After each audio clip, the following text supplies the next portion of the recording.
All right, Carano, this is it. Your controversial week comes to an end. Your run comes to an end. Do you think it actually became controversial though? I mean, well, I just think some people hate you and some people like you, and it seems like there's a big divide on social media, which I, of course, am fine with. Yeah, you block everybody, but that's all right. I don't see any of the bad shit. I know, but don't you want to see some of that occasionally? Just that maybe you're doing things wrong. You want to read about it or no? I think you'll tell me if I'm doing something wrong. So why don't we save the, I imagine 2:30 or 3 o'clock text you're going to send me today, and just say whatever you want to say now, so I don't have to read it. It makes me feel so uncomfortable. I'd rather just do it here. I'm sending it anyway. No, please don't. I'm asking you, please. I'm asking you, please don't do You that. like my texts? I don't. I'm asking you, please not to. Dear send Kirk, it. Go ahead. I'd just like to tell you that this week with you has been the third best week of my life. What we really gonna send? I know you. What are we gonna send? Seriously? Yeah, just do it now. I don't want the text. Dear Kirk. You're not gonna write Dear Kirk. What's the text gonna say? Dear Kirky. Just pretend you're sending me the text. I would just say, just thank send you. It. I mean, what were you? No, don't send it. I'm not sending it. Later, I am going to send it. No. I'm totally doing it. No, please don't. I'm asking. Okay. I would just say thank you for an awesome week. This is like fantasy camp for me. I love doing the show, and I appreciate you having me in. Then the job thing. Cards on the table. Cards on the table. Cards on the table. Cards on the table. Idiot. No, when you go subscription, you'll call me, I think. When? Well, who knows? I don't know. Come on. Let's not do this. I have a terrific relationship after this whole week. Let's not do this. We know you're going subscription. What do you mean after what week? What happened this week? After the week we've had, let's not lie to each other. You're going subscription. Well, I have a fine relationship with Barstool right now. I'm sure, but they don't have your back. They don't give a shit anymore. Well, that's not true. They don't. I mean, they have your back when, if you go out there, they support you in that way, but not publicly. We're having the founder of the company on Monday. He'll be joining us, Dave Portnoy. Too scared to come on with me. I think so. Yeah. I think he was intimidated by you. After you said the other day that the company can be gone in a year, or whatever you said. I never said that. What did you say? No. Irrelevant or something? What is it? Yeah, they're definitely more relevant now. More irrelevant? I think so. Yeah. No, I think you're getting it wrong. They just don't move the needle. Well, I think they're more relevant, oddly, but less dangerous. That's probably a better way to say it. I know what you mean. They're more. I know what you're saying. What they were is they're gone. Whatever Barstool used to be is gone. Yeah. I mean, I'll say it, Dave's not going to like hearing. Maybe he may not care on Monday, but I think Dave, and that's life when you do big business and you're, owned by other people and you're a huge publicly traded, pen and all that stuff. I mean, you're going to do things that you wouldn't have done a few years ago. Yeah. I think maybe Dave will say I'm full of shit. I liked Dave's podcast. He had his first podcast with Eddie, who we also like. I don't know if I had Eddie on here, but Steve and I both been on his show, and I thought he did a pretty good job talking back and forth with Dave. Dave's new podcast, it's on once a week. I suspect it'll last about 4 episodes before Dave blows it off and doesn't do it again. But he kind of covered some stuff. I don't think we need to get into the stuff. The A-Team and the Mark was not that great. It was kind of blah. We've heard it before. I thought it got interesting from a Kirk Minihane show perspective. Later on, first we'll bring up Keith Markovich. You know him as K Marco, friend of the show, K Marco. And then it ties into a new friend of ours who we spoke to, 2 days ago? Yeah. Trista Crick, is that right? That's right. I mean, to me, I don't know, Matt. I have an ego. But it seemed like the K Marco into, I almost called it Trenny. Into Trista. No. Yeah, but Trista, I was thinking of the Ellie. Oh, Ellie, right. Ellie into Brandon Walker. Yeah. All Minihane related. Yep. It was a Minihane block. And Dave didn't seem that enthusiastic about mentioning although I will say I texted Dave this last night. The 18 minute, we don't need to play it, but at one point Dave said only one guy in the company had his back during the whole thing. The white rapper. So I don't even know who that is. I don't know who that is. So I texted Dave last night and said, just listen to your podcast. Heard you say no one at the company had your back this summer when you were taking all that shit. I feel badly that you don't think I did. I absolutely thought I made it clear I did. I've been there when people have my back and it makes me crazy. Literally. I sent that at 7:01. 7:09, Dave texts back, appreciate it. I was also going against all the people you hate. So I think he thinks that's and I said, that's a fair point. But it wasn't just you. It was also all your fans, too, had his back. That's true. During that time. Who he shits on all the time. Exactly. So I'll mention that to Dave on Monday. But typical Dave, I know how he thinks. So when that was all going on, he was just thinking, Minahane's only doing this because he fucking hates these people, too. I can understand why he would think that. Sure. So I laughed. That made me laugh. So Dave starts talking about K Marco, who, we got to get Eddie talking. Is that where you start there? Yeah, we can start there. Sure. kind of some little things here, obviously, that we want to get into. There was a big spat with Kirk and K. Marco. Where you at with K. Marco now? I know you said that's the most mad you ever been with him. Yeah, K. Marco and I aren't doing great. I was very mad at him in that because he's been with us for so long.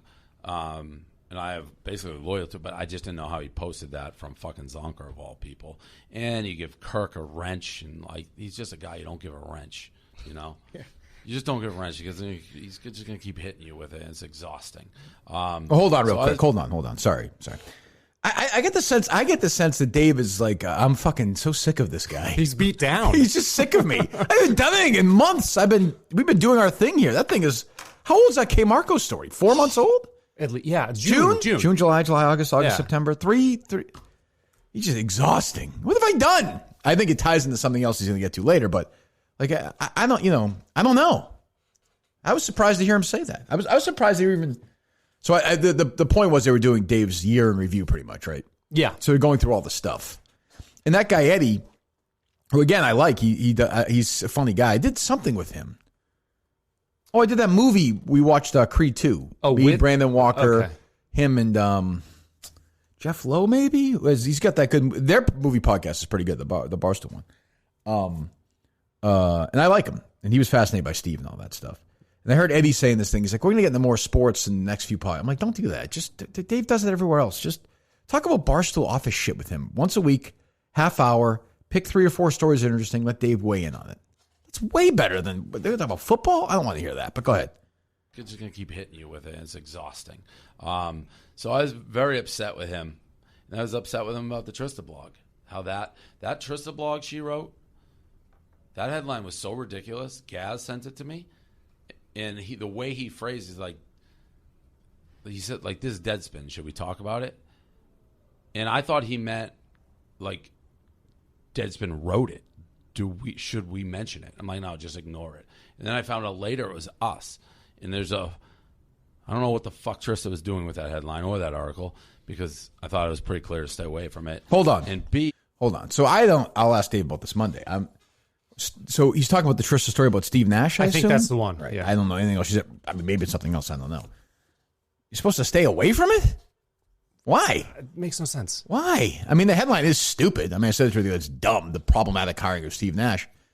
But why? Who keep away from who? For what reason? Because it's stupid? And now we're not why can't you just publish stupid shit? He goes on to kind of say that it's because it's controversial, that people are going to dislike it. And what do we do? It's a troubling. If you're a fan of the old Barstool, I would find this answer troubling. I'm sure Dave, I'll ask him about it on Monday. He's going to have, he'll probably have a good answer, but go ahead, continue. There's a major disconnect when my social team's like, we're not going to push this out because it's inflammatory. We don't want to rile people up yet. So stop. So, I mean, that's Dave Portnoy saying that. He's an old man. I don't get it.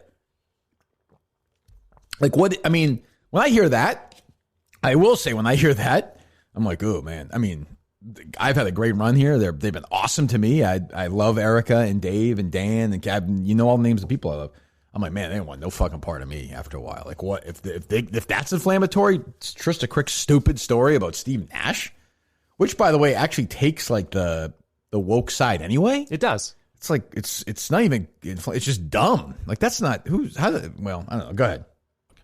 Like, how did one group of people realize it instantly and the other didn't? So that bothered me greatly too, especially coming off the heels of the Minihane stuff. It's like this is very important not to be doing this. Yeah. But why? Hold on. But why? I don't like that's. I mean, Eddie may have a different opinion, but I'd say, but why? Why can't you say something stupid and put it on Barstool? People, smart people, dumb people, whatever. They all agree. They disagree. They have it out. They have it out all day on the radio, and they have it all day on social media. She gets her. I mean, and again, I wouldn't say don't write it or not write it. Like I think what Kate wrote was much worse, much more dangerous. Like much more serious. I mean, you're hiring a guy to coach a basketball team versus fucking concentration camps. So he's not worried about public backlash. He's worried about your backlash. That's what it sounds like. Well, no, he's talking about that when he says my name there. Yeah. He means that from, this is K. Marco, the editor, who let Trista's thing go through on top of the thing with Zonker. It still sounds like, but this is going to rile Minihane up. You don't think so? I didn't take that way. I'll ask him Monday. I didn't take it that way, and it didn't really. That particular story, it was so dumb. I remember we were on the air when it came on. I was like, it's just kind of stupid. Yeah. Go ahead. Is it that got past him somehow, or what? I didn't get an answer that I thought was satisfactory on how that got up. So all you know is that got posted, so you threw that that's on his shoulders. Yes. I mean, he saw it. He knew about it. He talked to Trista about it. Okay. Now, does she has publishing power, or is he? No, that's what I'm saying. Oh, okay. Because obviously there's a. Yeah, there are. No, he posted it. So that was a. I mean, I asked him point blank. There's like private stuff. I'm like, are you do you have an agenda? Like, what's going on here? Because I don't understand how this got posted. Yeah, well, the answer is And yes like, to no, that. That's a lie. I guess I didn't realize it was bad. But I believe. I have no reason not to believe him. But Well, if Dave has a set of rules and that's in his mind, and K. Marco's, fire the fucking guy. I've been telling you to do that for months. He sucks at his job. And if he's not listening to your orders, fire him. I mean, I might not agree with it, but he works for you and he keeps fucking up. I don't know what else you can do. The guy's an idiot. I mean, if this is how you want to do I'm not really sure. Maybe Dave's thing is we're not doing anything political anymore. We're not doing any of this shit anymore. That's fine. We're going to do dumb old Barstool shit. No more woke crap. No more whatever. Okay. But K. Marco is super political. I mean, Dave knows that. And K. Marco's lying to him, and Dave knows that too. Go ahead. If you didn't think that was bad, then we got to get a little bit more careful on what's going on here. And I shouldn't say bad, like in what your viewpoint is, but controversial in a way we don't want controversy. Because I think you said it best, where it's like, Dave Portnoy, we don't want controvery. The new Barstool 2020, baby. I mean, look, he's saying it, not me. We don't I guess this is life now when you're, and maybe this Dave's always said we're about, he's about the dollar first, and clearly that's more important than being controversial. But I do wonder, I don't know, maybe when you become just a gambling sports company, you've rebranded yourself to the point where it doesn't matter that you're not what you used to be. Maybe it's a good, probably from a business perspective, it's a good move, I guess. I don't know. You built your brand on one thing, but you're able to shift it to another in a way is impressive. He's probably got a ton of people, a ton of suits in his ear all the time saying, I don't know that. Stay away from. I don't know that. I'll ask him again, but I don't know. Opinion. But when it's on Barstool, then it's taken as our whole. Correct. And none of everybody. that, going in, half the people are going to fucking hate it. Like, you just know it. Well, fantastic. I don't know. What's the issue there? Like, again, but like, that's great. Isn't that what you want? Isn't that what they've been? Isn't that, I don't know. And I don't agree with that take either. Just because it's on it's under their individual blog account. That's not right. Yeah, that's not right. No. So you could easily just say this is an opinion piece. And also that particular opinion is going to get them in no trouble. No. I mean, it's stupid. It's ill-advised. The headline she said is dumb, but you're not getting any trouble for it. From who? The hell's going to say, yeah, boy, I can't believe Trisha Crick wrote that it's bad that they hired a white guy instead of a black guy. Who the fuck is going to be like, boy, roast her for that? That's bizarre, strange. I don't know. All right, so they go move into... Moves into Ellie. This I find very interesting. Yeah. Very interesting. Go ahead. Ellie Schnitt. Yep. Not allowed to talk about her. Okay. We both, she went our way, had her reasons, but, I didn't lose too much, so I didn't talk to her much anyways, but when she left, I had nothing to do with her leaving, whatever. It was, she goes on her way and blah, blah, blah. Okay. But we're not... I'm not allowed to really... Not allowed to really divulge on anything. Yeah. Okay. There's a lot to unpack there. I think, I don't know. We'll do our best in a couple of days when we talk to Dave to try and get a little more than they got there, but I have no idea. Maybe it has nothing to do with us. Maybe it has everything to do with us. Maybe something else is going on. I have no clue. None. But, I think that podcast that she did with Gina is a big reason why Dave wants nothing to do with even the Trista stuff. And I just think he was eventually like, fuck, just do the shit that made us popular. Please do funny, dumb shit. Be funny. But maybe, I don't know, but maybe it's nothing to do with us. I would say I hold zero accountability, responsibility for No. it. So, I mean, it doesn't matter to me, but I'd be very curious, so obviously something legal happened, I suppose. I think that's the only acceptable excuse he has is I'm legally obligated to not say anything. Right. I'll ask him that. I mean, that's what it sounds like. When he says he's not allowed to talk about it, I would think that. I mean, nobody's telling him in the company not to talk about it. No way. So, I mean, I don't know. Maybe if he doesn't, but what is, who knows? I found that, we'll find out more hopefully. But I found that pretty interesting. And then they go into Brandon Walker. Is it any good or no? I don't remember. It's all right. All right. Divulge on anything. Yeah. Okay. What about, I mean, this is a little more in, kind of our vein still. Brandon Walker. You seem a little mad at him this week. Or you seemed mad at him, like, actually in the summer, too. Yeah, I was mad at him in the summer when he complained for mercy to Erica. He was getting too big for his britches. Like, shut the fuck up, Brandon Walker. You've been here for 10 seconds. You're complaining about, like, Kirk being mean to Kate. And I love Kate. Kate's, like, one of my favorite people here. Awesome. But she wrote an article that a lot of people had issue with. If you put that out, you really can't complain when Kirk or whoever go at you. You got to take your medicine, and they're crazy. And yes, but I don't know Brandon Walker. Then who's crazy? That's all right. I think it's in the Brandon stuff about gambling. I don't really care. But yeah, there's that. And I didn't even think of Kate's story too. I'm sure Dave looks at Kate's story and Ellie's thing, and just like, why? What are we fucking doing here? Yeah. What happened? And so I understand that. So we'll ask Dave about a bunch of that stuff. But I don't know if you polled the people at Barstool, all the employees. I don't know if I'm more liked or less liked than other employees. I know Josh, the intern, or the social media guy, thinks I'd be less liked. And this lunatic, who these people just don't go away. No, and then I want to admire this guy because he fights back at least, but he's dumb and he's like a pussy and he whines and he messages me and asks me to stop being mean to him, and I'm like, I don't even know the genesis of this. I don't think yesterday. Do you? No, he just tweeted. Oh, it's because Trista was on the podcast. Oh, right. So Trista threw him under the bus for the thing, and then kinda, yeah. Well, yeah, no, she did, which is I don't mind it, but he owned it. And you know what it was? I do think Top Minifan Visionless Dave went at him or something, and then he started reacting to it. I think he tweeted about the Trista Crick thing. Yeah, and then I thought, and maybe I'm wrong. You guys remember Josh from a few weeks ago? Where did it start? Jesus. So it was the Viva La store? Yeah. So he runs that account. That's what Trista told us. So Mantis, who is the least important employee at Barstool, according to Dave. Breaking news this week. I like Mantis. He's a good kid. Was at a golf tournament to raise money and took a picture with, I think, some Barstool alcohol sponsors, right, or something? It was Pink Whitney. And Ryan's drink and something else I forget. I thought. Maybe I'm wrong. Maybe it was just Pink Whitney. But it was like a charitable event. He was there for charity, Mantis. And it says, was it the same time and day of the week Bailey Carlin was drinking a beer at the airport? And, of course, all the tweets are just killing him for it. Like, A, it's an advertiser. B, he wasn't actually drinking. Like, this 50, it's just dumb. It's just an asshole. One of his messages was, I texted Mantis, said it was okay. I don't care. You're a fucking idiot. You're a child.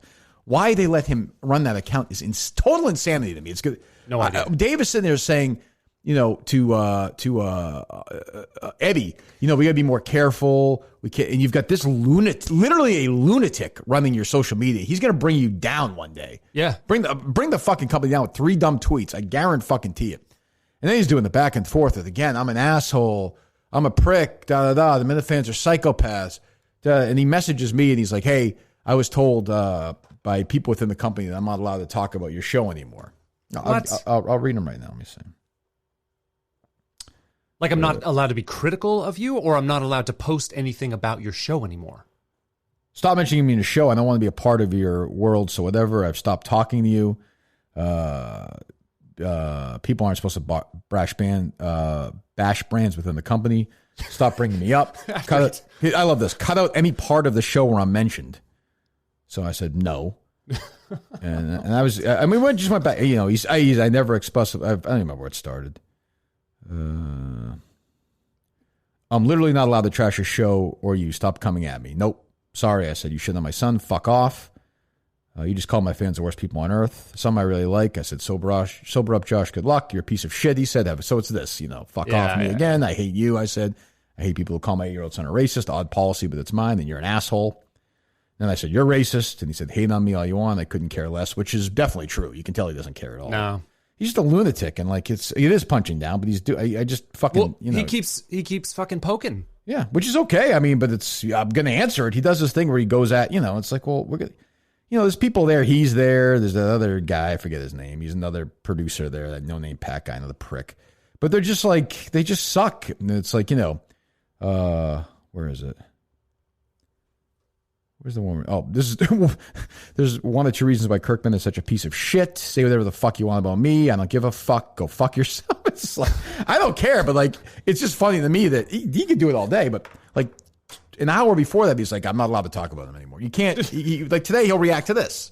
Of course. He'll just tweet 90 times about this, and people will say you're an idiot, and he'll keep going, and it's weird. I mean, like, he shouldn't have a job there. If you had to ask me why he's still working there, I may have an idea or two, maybe, but he's still there. You have an ungodly amount of people who listen to your show. I've never seen anything like it. I don't think he listens to it though. I mean, he heard the Trista stuff, but that was on YouTube though. That was a clip. Yeah, but I mean, he's just he's a lunatic, and he's just unhinged, and I want to feel bad for him because he's young and he's got issues, but he's such an asshole. And he's so quick to call people racist, and our fans suck. And he's one of these guys where if one lunatic, one random asshole tweets something at him, like to go kill him, he turns that into a whole. Yeah. Like it becomes my problem. I'm responsible for that, which is just so stupid. Adults are fucking responsible for what they tweet. Not responsible for what anybody tweets other than me. No. Nobody, or the show account. That's the summation, the length and width of my responsibility. And Steve and Mike, I suppose, too. If they tweet something dumb, well, they work for the show, so that's life. But I don't know. He quote tweeted somebody who said that he should eat a bullet. Well, that's stupid. But, then he turns it into this thing, and it's just like, what the fuck? I don't know what, I mean, people who work there more people may like him than they like me, but they must be like, this guy brings no value to the company. I mean, and he runs that account. There's 100,000, I think at least 100,000 followers. I could be wrong. May have more. And he's in charge of it? 115,000. Yeah. Yeah. That's a lot of amplification he gets for his crazy. And he's sitting there, talking about fucking, how much he loves Ray Lewis. I don't know. Oh my God. And then this thing is, well, you think Ray Lewis is guilty, but George Floyd is. I'm like, what the fuck are we doing here, man? Come on, what the fuck are we doing? I don't even know. So some lunatic Barstool stuff to kick things off, and again, I don't know why he is. It's weird to me if you're that worried about having it, but this is how they do it. So there you go. All right, any other thoughts on that matter now?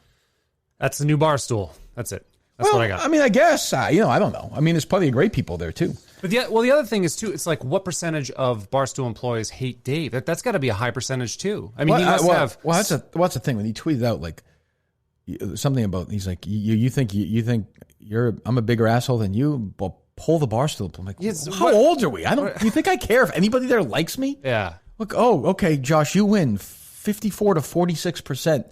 I mean, the people who like you think I would like those fucking idiots there anyway? I like about 6 people there. I don't know. I mean, you win, Josh.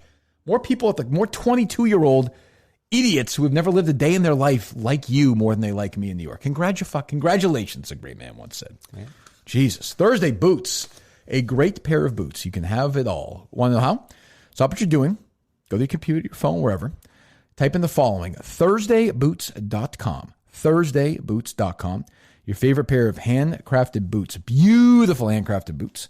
Add it to your cart. Click checkout. Fill out all your personal information. Click purchase, and you're done. That easy. A great pair of boots. All yours at a great price. Normally $400 for these kind of boots. Full grain leather, glove leather lining, gold standard Goodyear well construction, just like the legacy brands that charge $500.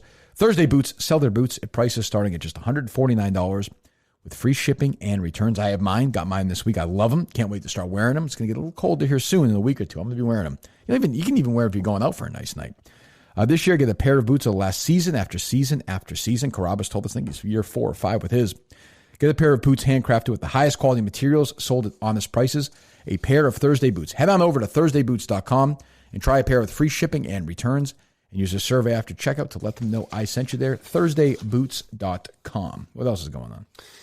Well, there's the Jason Whitlock, Maria Taylor, Katie Nolan thing. Yeah, I think we missed that for a couple of days. So, I mean, Whitlock wrote a story, I guess. So the Maria Taylor, it's off the Maria Taylor dressing the guy who got fired for tweeting at her thing? Wait, it started, that's where some interaction happened. But Maria Taylor got flack from Doug Gottlieb for not including Anthony Davis on her All-NBA ballot. Oh, really? Yeah, that's what happened. So she, Oh, that's right. He said she shouldn't have a vote or something, right? Yeah, exactly. Right. So she went after him, and Whitlock responded. And I actually have Whitlock in his own words if you want to hear him. Good, sure.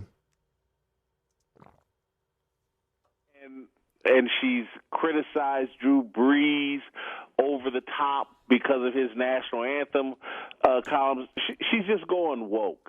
And I wrote a piece like, please, Maria, don't do that. Don't make the mistake that Michelle Beadle made and that Jamel Hill made. And within that column, I made a point because I think Maria Taylor is very attractive and she's tall and she's personable. And I said, she's just like Erin Andrews. She has that privilege that Erin Andrews experienced and catapulted her to stardom because TV favors the beautiful, both men and women, but it particularly favors beautiful women.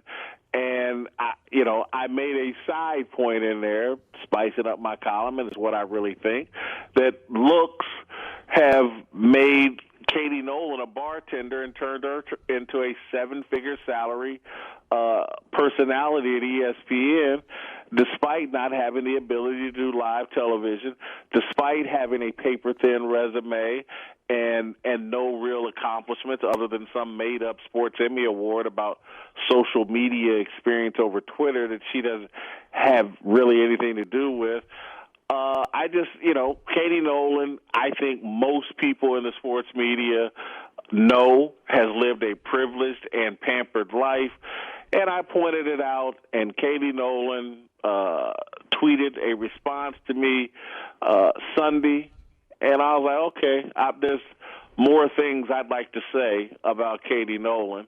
I've been waiting for an opportunity to air out my opinion on Katie Nolan and point out the hypocrisy of her supporters because Katie Nolan loves to play woke along with, Lebitard and Bomani Jones and Jamel Hill. And okay, so that's pretty much it? Yeah, so he's like... So I agree with all that 100%. I don't know, I don't know enough about Maria. I know nothing about Maria Taylor, so I'll leave Maria Taylor out of it. She may be great. I don't watch the NBA. I don't pay attention to sports really anymore that much. So people say she's great at her job. I have no idea if she's great. I mean, it doesn't seem like that tough of a job. Maybe she's great at that. I've been saying for years, Katie Nolan's a media creation. I'm not saying that she's not. She does nothing for me. We've played her clips on the old show. She got famous for going after Greg Hardy, which great. She did that. So did everybody. Yeah, not difficult, but she did it. If she makes seven figures, that's insane. She's never drawn a rating or anything in her life. She's a complete Twitter creation. I think she's a Twitter male, almost like a fantasy for some of these older weird guys out there who have created her into something that she's almost like that lovable girl you want to have a beer and watch a game with, and they've twisted her and propped her up, and it's strange, and it is oddly, I think, sexist in a way. So I don't know, really, I don't really know where Whitlock's really wrong about that. To say she's a bartender, I mean, that's strong. I mean, I don't know, but I think she is a creation. I do think if she looked like a female version of Jason Whitlock, she would not have that job. I've gotten in trouble for saying things like that before. The idea that, and it's harder for women to get in the business anyway than men, so I respect that. I understand that. But the idea that Erin Andrews and Maria Taylor or Katie Nolan or the sideline reporters or their looks haven't helped them get their job. I mean, that's just fucking childish. Is anybody arguing that point? I can't see why that would be an argument. I don't even no way. Television. I don't even really think it's a bad. People like to watch good-looking people on TV. Yeah, especially women. Now it's easier for a guy who Al Michaels, has a job, whereas Aaron, that there's a double standard. I completely understand that, but there's a reason why these people have their jobs, and we're going to play Kayce Smith in a second. I mean, Kayce's looks, I think she would say it has helped her career. Doesn't mean she's not good. She is good. You'll hear she has opinions and she's good. And that's why Barstool hired her. It helps that she's good looking, but she is smart and not afraid to say things. And and is, to me, an example of somebody like her should almost be offended by Katie Nolan's career. Yeah. Or the Erin Andrews, where it's kind of like, well, what do you have to say about anything? But I don't know. So what do you have next? I got Kayce. So Kayce was on with, she's doing a new show with Fran. I think it's called the Dime Package or something. Is that right? I don't know the show name, but yeah. I think that's what it's called. So I saw the Twitter account yesterday. So they were, I guess, talking about this, and she, for all I know, she's friends with Katie Nolan and she's friends with Maria Taylor. I have no idea, but she was fired up about it, and this is what I mean. I'm not sure I agree, but she's got a good, strong opinion on it. The fact that Jason Whitlock told Maria Taylor to not give her opinion while giving his opinion on her is the most hypocritical thing you can possibly do. I don't think that critiquing women in any form, in any industry, is necessarily sexist. Saying that their looks are the only reason that they have a job is quite literally the definition of sexist. But Katie had nothing to do with that. He just doesn't like Katie Nolan. Why? Because Katie Nolan has a job at a network that he couldn't stay at. So he's now jealous because an attractive woman has a job that he could not keep because he is a clown. And if you don't understand why people think you're sexist, you're also just a fucking idiot. You would never come out and say that a man has his job because executives are horny for them, which is essentially what he said. He might have actually used those exact words. Hold on, Kayce. But that's like, of course you can't. I mean, that's kind of a dumb comparison. I mean, I'm with her on everything. I'm not sure I agree with it, but I'm kind of with her take. At least she has a good opinion. So what? I mean, I don't think it's the only reason Katie Nolan has her job. I don't. But I mean, it's like, I'm looking at Whitlock's story here, he's just, it's just, he's right. Like, she's kind of the, if you're a minority in media, you would look at Katie Nolan as an example of something that is wrong with the media. She's this white girl who was put in the positions and given lots of money with nothing to prove. In 2015, with no supporting evidence, he writes, the Atlantic hailed Nolan as a future of sports television. At the time, she was doing a show that drew 40,000 viewers that took a full week to prepare. GQ wrote a big story about her in 2016. Awful announcing. Richard Deitch in Sports Illustrated jumped on board. I remember Chad Finn of the Boston Globe wrote this long magazine fawning fucking piece about her, which, again, it's just like it's to me like they were in love with her. But yeah, I mean, but it's like, what she's done nothing to earn if she's making $1.3 million, I fucking give up. I don't even know what she does. I didn't know she was still there. Like, if she's making $1.3 million, but people listening are probably like, who is this person? If I'm somebody like Maria Taylor or anybody, I'd be like, what? This girl makes that to me is proof that there's fucking racism in America more than anything else in 2020. Go ahead. I have a problem with that, Jason Whitlock, because these two women that he's going after have their jobs because they're really good at them. And if a woman is perceived as attractive, she's immediately not as good at her job because she must only have that job because somebody is aroused. But by the way, Jason Whitlock, don't use the word aroused. It's fucking creepy. And whether you like Katie Nolan or Maria Taylor and you have an opinion on their job, that's fine. You can not like those people for their job. Don't be mad at them because they're attractive women and they have boobs. I apologize for having boobs.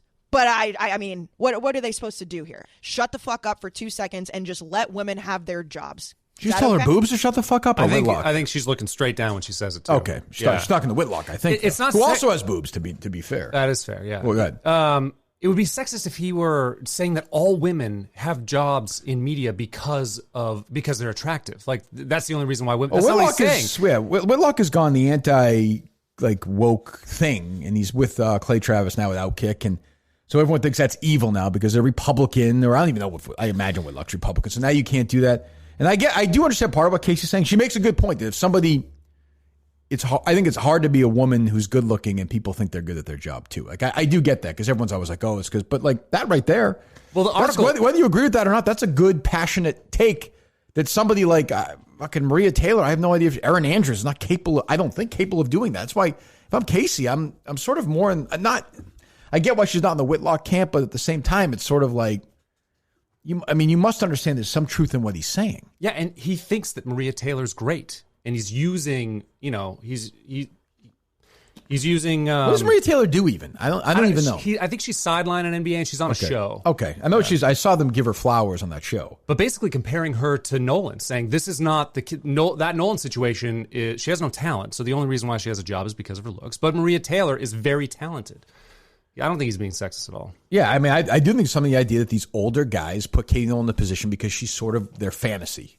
I think that's true. I mean, I don't, and she may be, 10 million people may like her. I have no idea. I've never seen her do anything that's passable, but that doesn't matter. She's making $1 million, so what do I know? But she's sort of this elite, liberal, white fantasy. And Whitlock's right about that. Maria Taylor, I know nothing about. She could be the greatest. I'm staying out of that one. I don't know a thing about it. So, I'm not sure I agree with what Kayce's saying, but my point is overall, like that's where Barstool has, a female with that's a good, strong opinion. So I applaud it. I don't agree with all of it, but I do applaud it. Anything else on that or no? No, that's it. All right, what else we got? Well, there's some of the Trump cuts that I picked up a couple days ago. I don't know if you're still interested in listening to that. Yeah, I'm kind of Trumped out. I've got that Sharon School Board thing. Did you look into that at all? Yeah. It's a weird one. It is a strange. It's a strange. There's a lot to unpack, and they're not really talking about why, like, we got to where we're getting. Anything happened with it or no? I haven't seen anything yet. I clipped the audio of the actual meeting, and I did look into some of the backstory, but I haven't seen anything. I did see the president is going after Charlie Baker. He called him Wrong Charlie today, right? Which is, I don't really know what. It's because he's a big rhino. Because I don't. Does any reasonable I know people are crazy. Do people think that if Trump loses the election, that what's he in their mind? What is he going to do? Is he going to lock the doors at the old and have the military in front? I mean, that's not. What are we doing? That's not going to happen. That's not happening. It's not. I don't really understand what people think here. And I saw Baker said that. Baker's just become such a pussy. He was always a pussy anyway. Let me see. I didn't see Trump's tweet yet. Oh, do you have Barkley? No, I don't. Look out. It's all over Twitter. You can find it. When did he go after? Oh, Trump's just on that fucking Twitter. He's retweeting the NRA endlessly. 10 times today. Jesus. God, he's tweeting like a madman today. What does he do? Here it is. Rhino Governor Charlie Baker of Massachusetts is unsuccessfully trying to defend mail-in ballots when there's fraud being found all over the place. Just look at some of the recent races of Trump ballots in Pennsylvania are thrown into the garbage. Wrong, Charlie. Yeah, so Barkley last night, of course, all Twitter is jumping all over the place on this. I've got some video, but I'm not sure where it is in the cut. I'm just pulling it. Do you have that? Nowhere. Do you have the? It says Charles Barkley facing backlash for comments on Breonna Taylor. I'm seeing if I can grab that. His actual comments. Yeah. I see a news article, but hold on. I'll send you one second. I'll send you a link here. This is Barkley last night, I guess, after the Lakers-Nuggets game. Yeah, you got it? Yeah. All right. Really be careful when I hear these fools on TV talking about defund the police and things like that. We need police reform and prison reform and things like that. Because you know who ain't going to defund the cops? White neighborhoods and rich neighborhoods. So that notion they keep saying that, I'm like, wait a minute, we just going to leave, who are black people supposed to call? Ghostbusters? When we have crime in our neighborhoods, we need police reform. But like I say, white people, especially rich white people, they're always going to have cops. So we need to stop that defund or abolish the cops crap. And we, and then, I just sent you the other one too. Yeah. Here he's talking about Taylor's murder, death of the death of Breonna Taylor. So, I mean, I'll give Barkley credit, man. He's got fucking massive balls to say this on television, whether you agree or not. And I know plenty of people disagree with this. In 2020, this guy is saying this on a fucking NBA show in 2020. Go ahead. Just bad the young lady lost her life, but. We do have to take into account that her boyfriend did shoot at the cops and shot a cop. So, like I say, even though I'm really sorry she lost her life, I don't think that we can just say we can put this in the same situation with George Floyd and Ahmaud Arbery. I just don't believe that. By the way, neither do I. I mean, that actually perfectly encapsulates my take on that. I don't even know if we've talked about the Taylor situation here. That pretty much says, to me, it's a sort of a wilderness of error type situation. Yeah. where it's just with the Floyd thing. Now, again, I know this will piss off Josh and all these other. I think there's a chance that this asshole cop could walk. I think that's a mistake because it's second-degree murder. I think he should go to jail. He fucked up. It sounds like the cops did not announce before they went in, though one of the neighbors said they did hear them say that. So it seems to me the guy who got shot with Taylor said he shot first. Yeah. So he did shoot first. Now, the cop who wound up going crazy and losing his mind lost his job and is the one who was charged. I understand as much as a 45-year-old white guy who's lived a life of privilege can understand why people would be upset that there aren't more charges. But the way the law is written, it is very difficult to charge these cops for this. This is a cloudy, murky, weird situation. There's no video. It's not like Floyd where you have the video of him saying he can't breathe.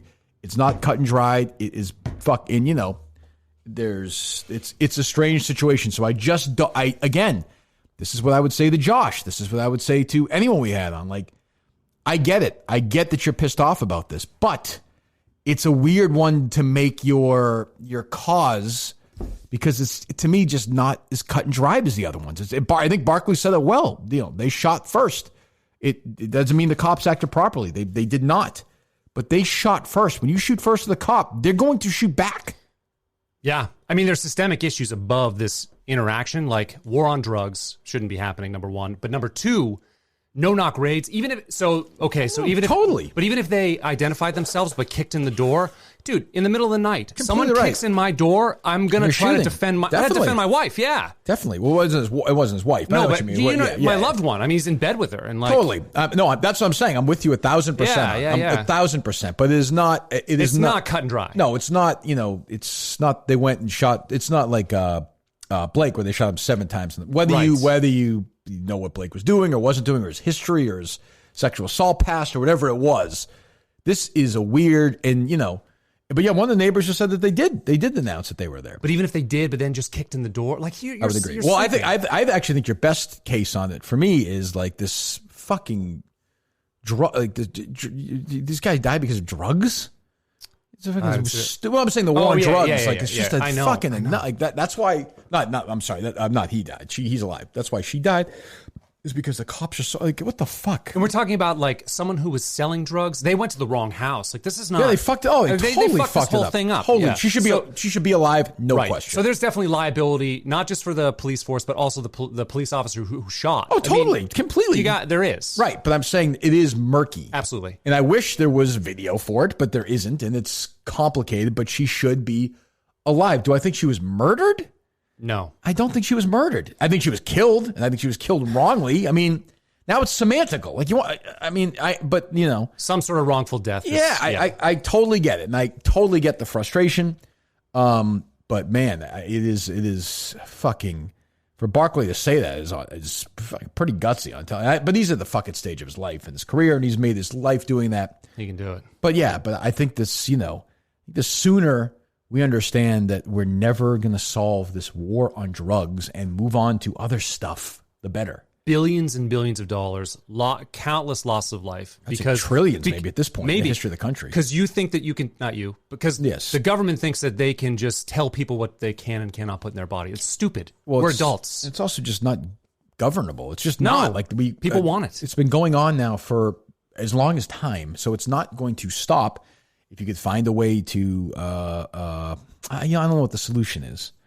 I mean, short of legalization. That's the solution. But even then, even if you legalize drugs, though, you're going to have people getting shot in poorer parts of the country and killed over this. Over drugs? No way. Because you're taking out the black market. That's the thing. If it's legalized, then people can trade free. You don't have to protect your. For cocaine. Okay, so you might legalize for heroin, legalize everything. Okay, but what I'm saying as a libertarian, I am saying for people who have no money. Yeah, no money. And they're addicted to this stuff already, you think they're just going to go to CVS and buy cocaine? Well, there's going to be a smaller percentage of people who have to get it that way. You're not talking like everybody who uses it isn't someone who's homeless and an addict. And I understand that. Remove the gang element. Yeah, I still think drugs. I still think there'll still be a criminal element to it. Well, I mean, the proof's in the pudding. Look at what happened after Prohibition. Look at what happened during Prohibition, which created the mafia, and then what happened after it. Violence went down. Yeah, when there's certain countries too where they've legalized all. I think it's Portugal. Yeah, where it's non-existent almost. So I mean, I've been saying it forever. Hopefully, but it's never going to happen. You've hit my topic. I know, but it's never going to happen because it's a great issue politically for some. Oh yeah, to run on. So it's never going to go away. And plus, there's big money in it too. So it's never going away. I know, and you're right. I think that's the big. But also, politicians are terrified. That's why I was like Ron Paul. Yeah. Politicians are terrified to say what you and I just said because they look like they're weak on crime. Right. Or they look like they're pussies or they look like they're pro-drugs, which I don't fucking care about drugs. I just care about the liberty of the issue. Absolutely. But that's never – who's going to say that? Because of the war on Joe drugs? Biden, Donald Trump? Never, no. So that's what I mean. So who's going to be Republican nominee in 4 years? Pence versus whoever in the Democrats. They're not going to say that. No. So it doesn't matter. No. What senator is going to say that? They're all fucking old white. That's not going to happen. Because of the drug war, New Hampshire has bear cats. Have you seen these giant vehicle tank things? Like New Hampshire doesn't need a bear cat, but because there's all this money coming in from the war of drugs, like the police forces are incentivized to pick these things up for cheap. That's what I mean. But you're right. And then these cops go in and play fucking. It's just it's not good, not good. But I give Barkley credit. But Barkley's also right. In the original one, the idea that great, you want to defund the police, wonderful. Then what happens? I don't know. Are you for defunding the police, man? No, I'm for privatizing the police force. What do you mean? It's like a private police force. Like FedEx? Like FedEx. Okay. Yeah. Like how? Well, the problem is how about for a place that has no money? What place is that? Well, no, people would move to communities that they know the police force is a certain cost, provides a certain amount of benefit, and they would pay out of pocket for a police force. So communities would band together contractually for police forces. Okay, this is the libertarian view. I agree. So as a libertarian, I don't disagree with that. But let's play it out. So and let's remove the easy conversation, which is inner city Chicago. Yeah, sure. Let's say deep woods, West Virginia, town with 3,000 people, and they don't have a police force. They can't afford to privatize it. And some guy, cuts his wife's head off. Then what? Yeah. So you're talking about, but the situation we have right now is a one-size-fits-all solution for everybody. Well, I'm just what you're talking about is a very specific scenario. Okay, or that some is guys a tiny percentage of the population. So maybe in that case, you think domestic violence is not a? I think it's a huge concern, but it's not happening in 10% of American homes. It's I don't know about that. Well, okay, but it's not happening in 90% of American homes. Is my point. So you can't have a one-size-fits-all solution for the entire country. Okay, but what happens then? So in that situation, so maybe there is this small state government would have a police force until you could get enough population there who could pay for their own police. Maybe there is a ramp down solution for that, but not in the majority of the cases. Well, yes, but either way, whether you think that there has to be some police element, whether it's privatized or public. Yeah. Where when something like this happens, whereas I do think the extreme, I actually think most people feel this way, but the extreme view is again. Some guy who, his wife is going to take his kids away, goes to the house and puts a gun to his wife's head. Some social worker showing up is not going to help the situation. It's just lunacy. Total fucking lunacy. Of course. I don't know. Well, nowadays, speaking of, CBD is everywhere. Most of these options stink, though. That's the problem with the health food stores, to gas stations, to head shops. There's only one place to go right now. Minifans know this. HighbrowMainCBD.com. HighbrowMainCBD.com. They've sent me a bunch of stuff. I'm a CBD guy now. I'm a Highbrow Main CBD guy for life. You better be as well. These are hardcore Minifans. You understand me? Hardcore Minifans. They have 3 stores in Central Maine. They started their website just for us, just for you guys. HighbrowMainCBD.com. They're back here today just because they like how much you guys have helped them out. So keep doing it, Minifans. You move your CBD usage and purchases over to Highbrow Main CBD. They take care of your pain, nausea, whether you're lethargic, stress, anxiety. Highbrow Main CBD has what you need. The promo code is Kirk when you go to HighbrowMainCBD.com. HighbrowMainCBD.com. Promo code Kirk at checkout. You get 10% discount at checkout by using that promo code. Our great new friends, CBD the main way. HighbrowMainCBD.com. Wait, any calls, any parody songs? Well, the call or the parody songs first? Songs? You say plural? I got some in here. What's the best one? So where would you, as a former parody song guy, a retired parody song guy? I'm not retired. You are definitely retired. You forgot about Dave is the loneliest person at Barstool. That wasn't that long ago. It was right before you went down. Went down? Who's? You I like the way who I don't remember that song. Is that set to 1? yeah. Okay. You love that song. That's you know. And then before it was Hit It, the K Marco song. I've done tons. But the best K That's Marco the song Devo. was the one that we played for K Marco when he was on. That was a good. You play this one too, but mine too. But I understand that shorter. was good. The Were you asking me? What are you asking me to rank? the current power rankings of the parody song performers. You mean in general? Yes. Who do you Like think? if I'm best or if Steve Who right Lyre now? guy Who is right best? now is the top of the charts? There hasn't been a lot of action. I mean, Steve's Lyre guy, he put one in. That was a good one. That was a thought. good one. Yeah, I not think his best, but a good one. The Warden of the North is good. I think. Oh, he is good. Yeah, He's good. Where would you put him right now? Warden of the North. Yeah. You still rank yourself number 1? I mean, I am the best. Okay, but you're not really active anymore. I broke my wrist, Kirk. I'm not saying it's your fault. I'm saying right now you're not active. It has been a little while. I am due for some new ones. No, he's Warden's come strong a few times. The last few, the Ghost one, the Dale one was so good. That's unbelievably. Yeah. That's a great song. That is great. So right now you have number 1 Maybe 1B. behind you. I think so. Okay. Well, I was like until I was a teenager, I thought 1 was Paul McCartney. Did you really? Yes. Doesn't sound like him. It kind of does. You don't think so? No. 3 Dog Night? No. It is 3 Dog Night. Yeah. Yeah. I think That Harry guy. Nielsen too, originally. No. I think he recorded a version. Look it He up. might have. I could be wrong. Look it up. You've learned I'm usually not wrong about these things. Depends on the time period. That's true. Can be. He did record it. But do you want me to see if he was? Well, he wrote it. I know. You know. You're correct. Yes. God damn. You're good. I have my moments. All right. So what do you want? Oh, How yeah. do I what? Do you like Nilsson? I don't like that coconut song. He's too. You know who's obsessed with Harry Nilsson? Obsessed with him. Oh.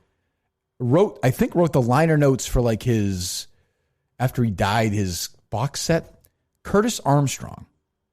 You know who that is? No. He played Booger in Yes. in Revenge of the Nerds, was in Risky Business and Moonlighting. It's like a massive fan of his. That's crazy. Weird, but I love stuff like that. So weird. And in the great One Crazy Summer.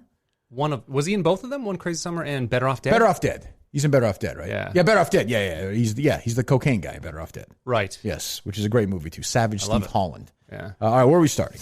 Which one? I'll let you pick. All right, let's just go with the call. Okay.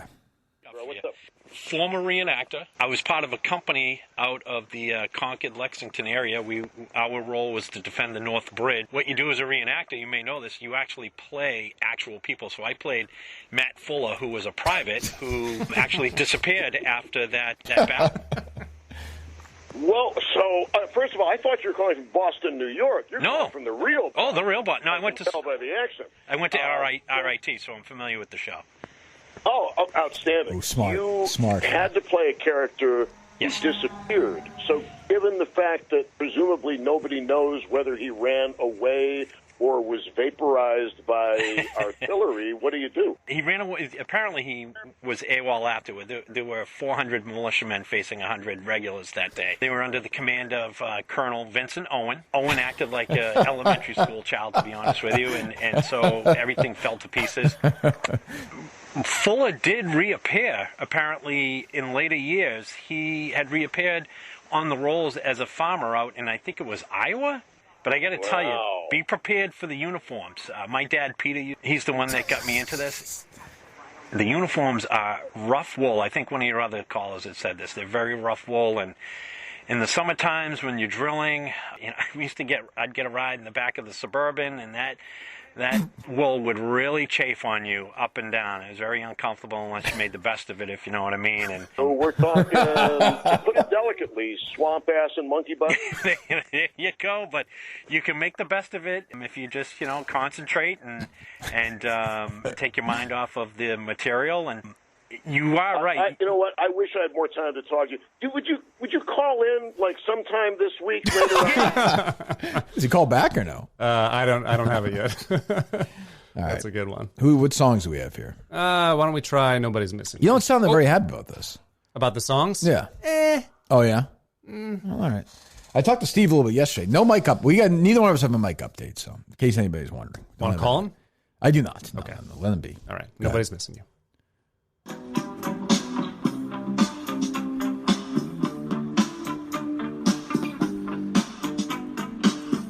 Every step he takes, we feel the earthquake. Every show he makes has been a mistake. Nobody's missing you. Thinking of the day Mike went away. He is overpaid. What does he do anyway? Nobody's missing you. Oh, and a nice little fade out. Yeah. So. Maybe there's what. Give me a little critique, man, as a master songwriter. Well, I mean, it's okay to say this is which we should do, by the way. Whenever everyone's back, we're going to do a parody idol show. Oh, that's good. Where people have potential songs, and maybe you and the Steve's a Liar guy can all, either say, "Hey, you're welcome to the world," or "I just came up with this idea." That's a great idea. It's a great idea, right? Yeah, we're printing money. Parody idol. So he goes up there and sings that in front of you guys. So we'll start with Matt Carano. Matt, why did we kick this guy off? Why? Yes. Listen, you got to either have good production skills or a good rhyme scheme, and you've got neither. Right. You're out. You're out. But you got to have a little, there's no, I don't know. It's very flat. Flat. Very flat. Yeah. And there's no, and it's also, I always think you got to come with a hook that we haven't heard before. Like totally. Mike's fat, Mike's lame, Mike sucks, Yeah. Yeah. That's why, Steve's a Liar, he's so good because his production skills, not amazing, but his rhymes. And his voice has got a unique, funny. Totally. Yes, there's something to that. Love that guy. Yeah. A new report from the website Celebrity Net Worth has revealed that Sting earns roughly $2,000 a day in royalties from every breath you take. What? Wow. Much of the income from the song is derived from its sampling the Diddy hit "I'll Be Missing You." Yeah. $2,000 a day, $730,000 a year. That's 2014. Wow. Jesus Christ.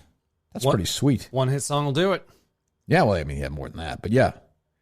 As of 2003, $2,000 a day. As of 2003, but still, not bad. All right. Are we going to play another one of these songs or no? Yeah, let's try another one. You don't sound too enthused about this. Is this better or worse? Can't be worse. Better, but not stylistically in your quiver. Well, okay, go ahead. You guys like ribs?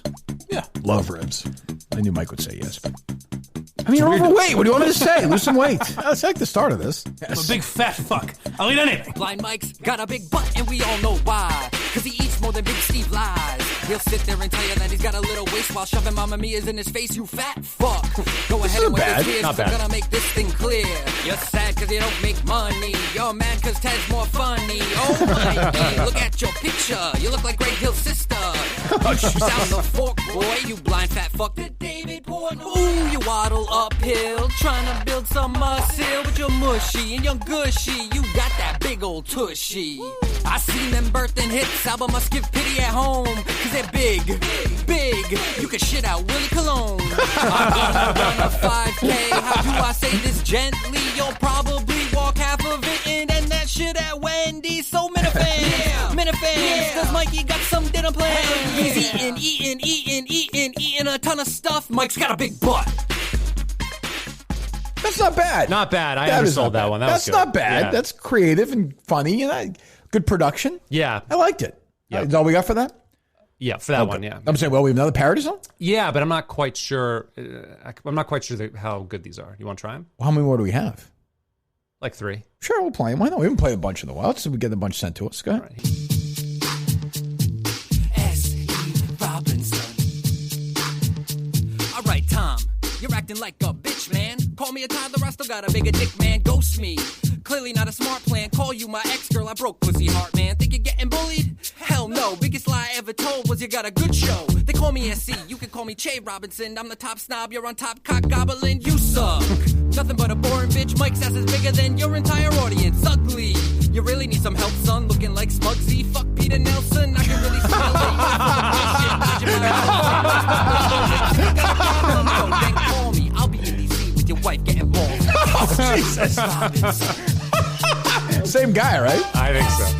This guy's good. I like this guy. Looks like Smugsy fuck Peter Nelson. That's a great line. I'm sorry about that. And that's it right there? Yeah, that was it. Good. He does like 1 minute jams. I like him. But no, he did a good job. I apologize for understanding. I like the soft sell one and then it's good as opposed to high expectations. Yeah. Go ahead. Well, this one really sucked. No, I don't know. Well, we'll find out. Yeah.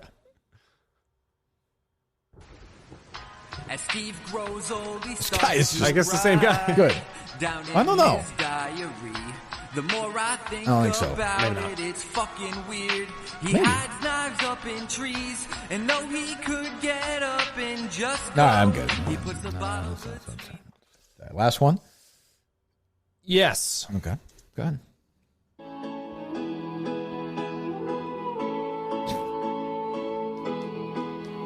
Good to know Brian Wilson almost lost his mind for this. No. So somebody could do a parody song. Or did lose his mind, actually. Kirk may not say he loves you, but deep down you know he wants to. He'll never talk about it. How creepy is this? Even though he wants to shout it. Kirk only knows what he'd be without us. If we should ever leave him, you know it's Big Steve who steps in. Our days would not have laughter This is terrifying. until we hear that blind mic when splatter. God only knows what we'd be without Kirk. And that's it on that one. Okay, that's a guy recording that by himself somewhere. That's really creepy. Yeah. Huh. Well, there you go. We haven't heard from DEC or Kevin from Bristol at all, right? Nothing. Pussies, man. They take a little shit. They love when Kirk Minihane shits on everybody else, you know? They shit on them, they disappear. They fucking disappear. It's true. That's pathetic. You know, give the people shit on all these other guys. At least when you give them shit, they stick around. I mean, God, Jesus. Anything else, Matt? No, not from show cuts and We'll stuff. open the calls, and then we'll end the week. Hopefully some decent calls. We'll find out. Okay, I'll set it up. Set it up.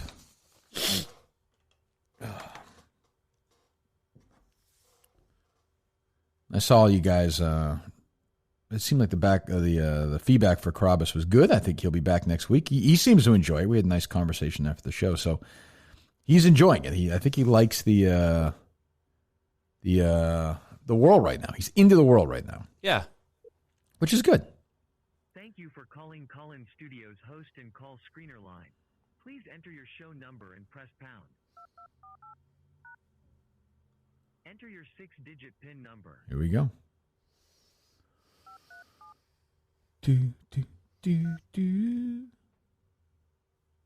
Welcome, host. You have not started I'm a show starting session it. in Call-In Oh, Studio are and you off here? cannot yet receive calls on the Are we Kirk doing- Minihane Show. Doing this on Friday? Please Matt, visit the you're still Call-In here? Studio website and begin your session. Here we go. Music. Welcome, host. You are now in the host room. Yeah, I'm in the host room, Manage your Kirk. callers with the Call-In Studio web interface. Oh, I should probably tweet out that number, though. Huh? Yeah, probably a good idea. People will know. Yeah. Seems like a bad idea. They're usually lined up anyway. Yeah. Well.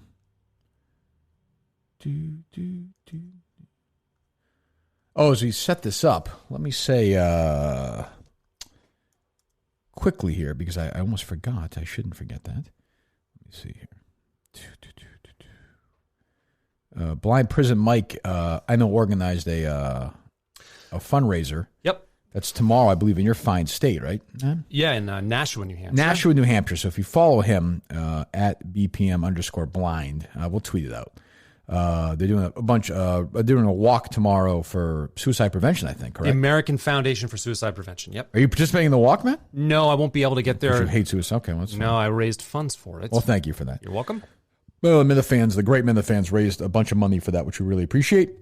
$7,000 actually. $7,000. Yeah. Jeez, that's unbelievable. I gotta go. Sadly, I gotta go. I'll go find it and donate as well. So they, he's got all the information on there. It's tomorrow. So, and then there's restrictions with COVID. The group will be, I think, by itself for 7. I don't know. You'll see the tweet. So thanks to him and everyone who donated for that.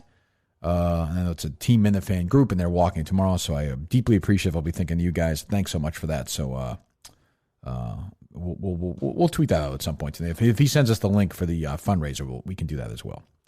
So go ahead. Did you tweet it out, Matt? Yeah, they're loaded up. All right, let me see. You tweeted it out, you're saying? I tweeted it out. You're saying you tweeted it out. I tweeted it out. Let me see. You did tweet it out. Yeah, well, you asked me. I see it. All right, good. All right, let's go. Who's up first? As we wrap up the week, we welcome back Steve Robinson. And who knows who else will be here on Monday? Who knows? Call him to talk to Matt Carano. Somebody just tweeted for the for the final time this week. This is your chance. This is it. This is your chance, tough guys. What's up? Hey, I'm not a tough guy. To check that out. That's okay. That's all right.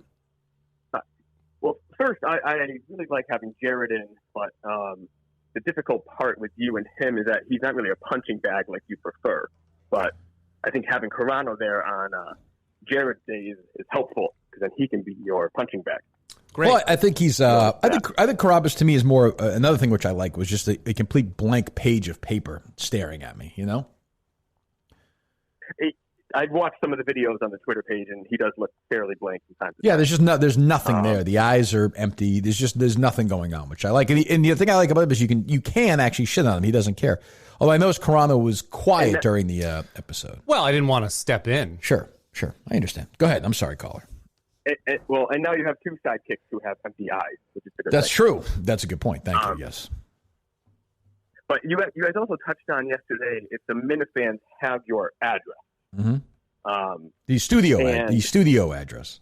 Yes, the studio address. Mm-hmm. And I wanted to let you know that I had it only because in the first newsletter Steve sent out, the address was included in the newsletter. Fucking idiot. Jesus Christ. So that's because I guess you know why? Because I think he wants to shoot people with justification. I think in his dreams.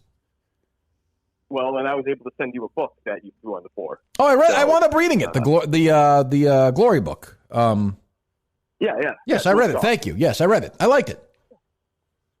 All right. Well, that's great. So I like your. You send any book you want anytime. I'm open to it. How's that?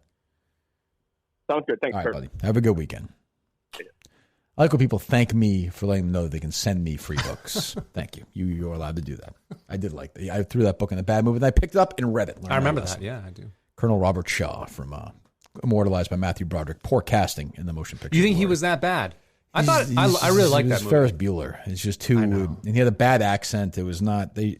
Tom Cruise should have played that role. Probably. He would have been great in it. All right, hello. He's great in everything, as you know, except Top Gun. He's great in Top Gun. Hello. This is world famous football coach Lou Holt. Lou, how are you doing this morning? I'm okay. I just wanted to tell you that I think that Mike needs football more than ever. Mm-hmm. Okay.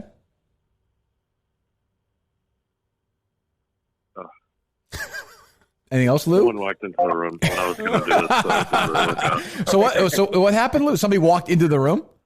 Someone walked into the room. Yeah. Where are you, though? You were doing this with somebody could walk into a room. Where were you? I'm in my living room. My girlfriend walked out. Is she there right now? So I got a little embarrassed.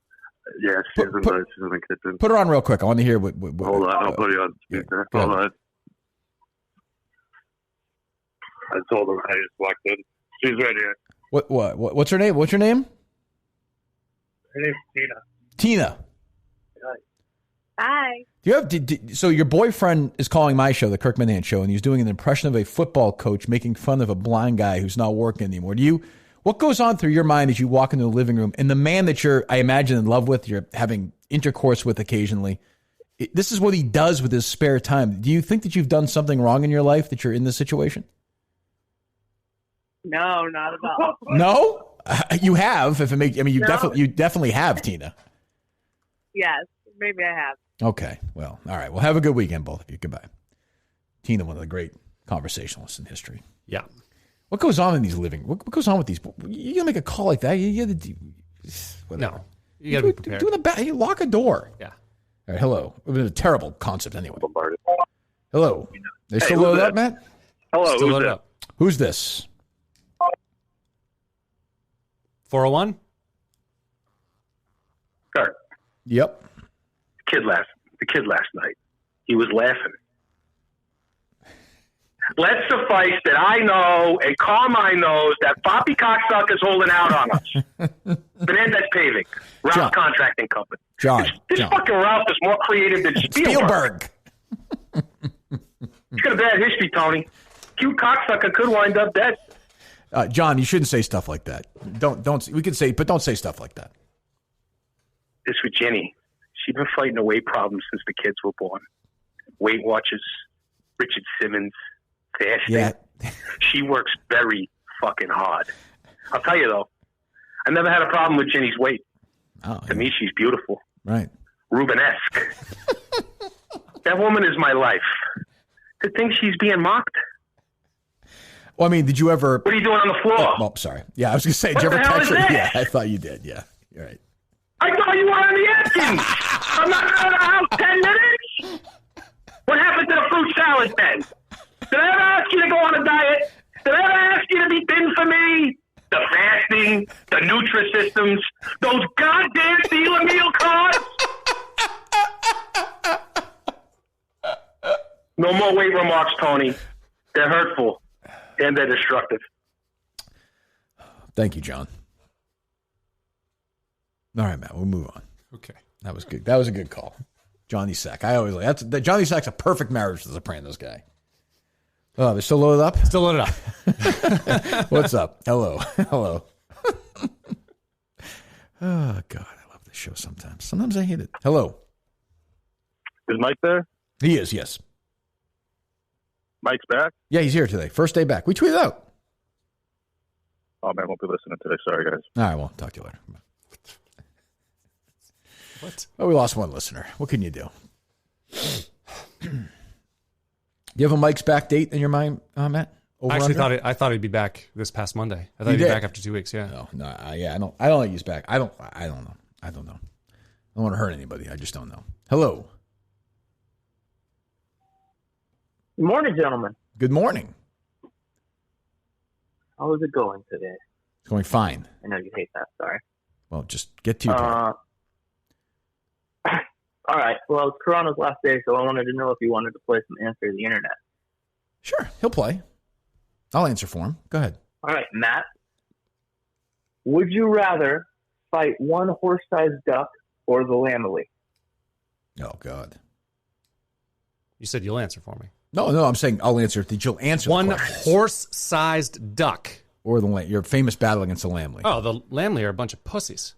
So they did kind of back down. They fucking as soon as like some bigger account stepped in, then they were done. Yeah, we had that one crazy person on. Oh God, he was a lunatic. He was a lunatic. Yeah, he was passionate. Actually, you went easy on him.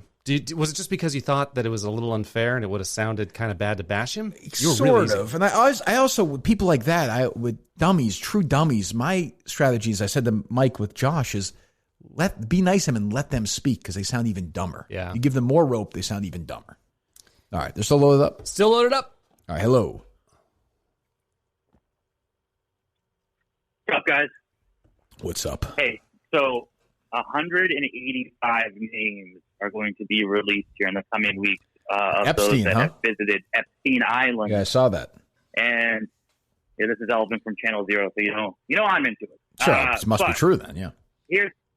It's probably true, but the question I had is Mike on that list? Yes. Has he actually been arrested? Yes, he was on there. Is that why he's gone? Yeah. This is insane. Yeah. He and Ghislaine dated for a few months. That I can confirm that.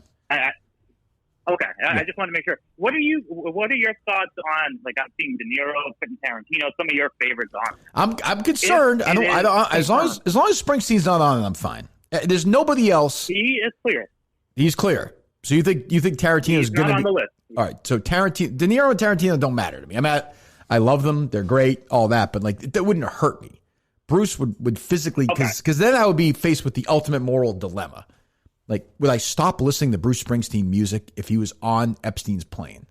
It's a tough call. What about like Travolta? Is there any actors other than anyone that would just be a heartbreak? Put it this way, I don't think Travolta was on that plane. But my favorite actor is Gene. They got boys on the island. I don't know what that even means. My favorite actor is Gene Hackman. I don't think Gene Hackman was on the plane. I don't see it. I don't think he functions like that anymore. You know what would bother me? Eastwood would bother me too. Yeah. That would hurt. Eastwood would hurt. Yeah. Are you guys doing something for the election? Any live show or anything? You know what's fun? Let me ask you this. I thought about this. It's funny you said that. I was thinking about this last night. Is any value in Steve and I doing a live show during the debate, or is it better for us to watch the debate, focus, and react the next day? I think probably B. For the debate B, because you probably want to cut up the sound and play it back. For the election night, we will do something. Yes. You know what? That's a good idea. We'll do something. We will be on the air. All right. Yeah. I don't know if we'll go live. Right. Yeah. Maybe we'll go live. All right. Thanks. Good suggestion. Thanks for the call. Yeah. What was I thinking of? Tarantino, De Niro? I don't know. All right. They're still loaded up? Still loaded up. I'll think of it. Hello.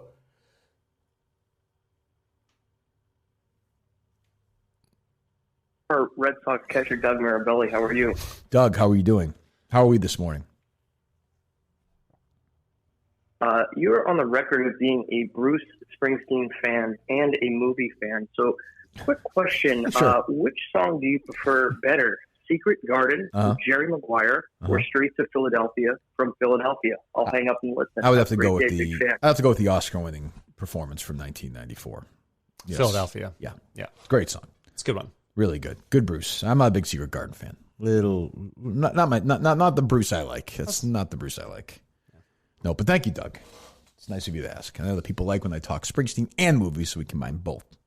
That's good. All right, they're still loaded up? Still loaded up. What was I thinking of? You're thinking about Eastwood? Are you thinking about other actors? Tarantino, De Niro, Eastwood. What are we talking about? Bruce? I don't remember. All right, hello. God damn it. Hello. Hey boys, how are we doing this morning? We're doing fine. So I feel bad bashing a blind guy while he's not there, but I've been streaming through the shows a billion times, and I went back to listen to the old stuff, specifically the bed and breakfast one right after the vigil and everything. And Mike, to say he has no self-confidence is the understatement of a lifetime. He must have said to you 10 times over a 10-day period or a 10-show period, he gave his story, he gave his opinion, and then you were like, well, that's not a good opinion, or well, that's not a good defense. And he was like, no, I know it's not. I'm sorry. Like, well, without a beat, he said those exact don't you same feel things. Don't you feel bad for him though about that in a way? I mean, no, I do as a person, but not in the show. The show hasn't missed a beat. Like, and I do like the guy. He's nice. I think he's a genuine guy. But the show hasn't missed a beat, whether it was just you and Steve, whether it was Carano and you, whether it was Jared, whoever. I happen to agree with that. But I mean, it's, he adds absolutely nothing. Well, and that's true. I just think you're dealing with somebody like me who can then go in a different direction. That's all. But Mike does. The last bit I'll add was that, and Carano kind of hit it, or somebody hit it the other day, is that unfortunately, I know we make fun of him because he's at blind camp trying to learn how to do YouTube, but he does nothing else with Instagram or any of that kind of stuff.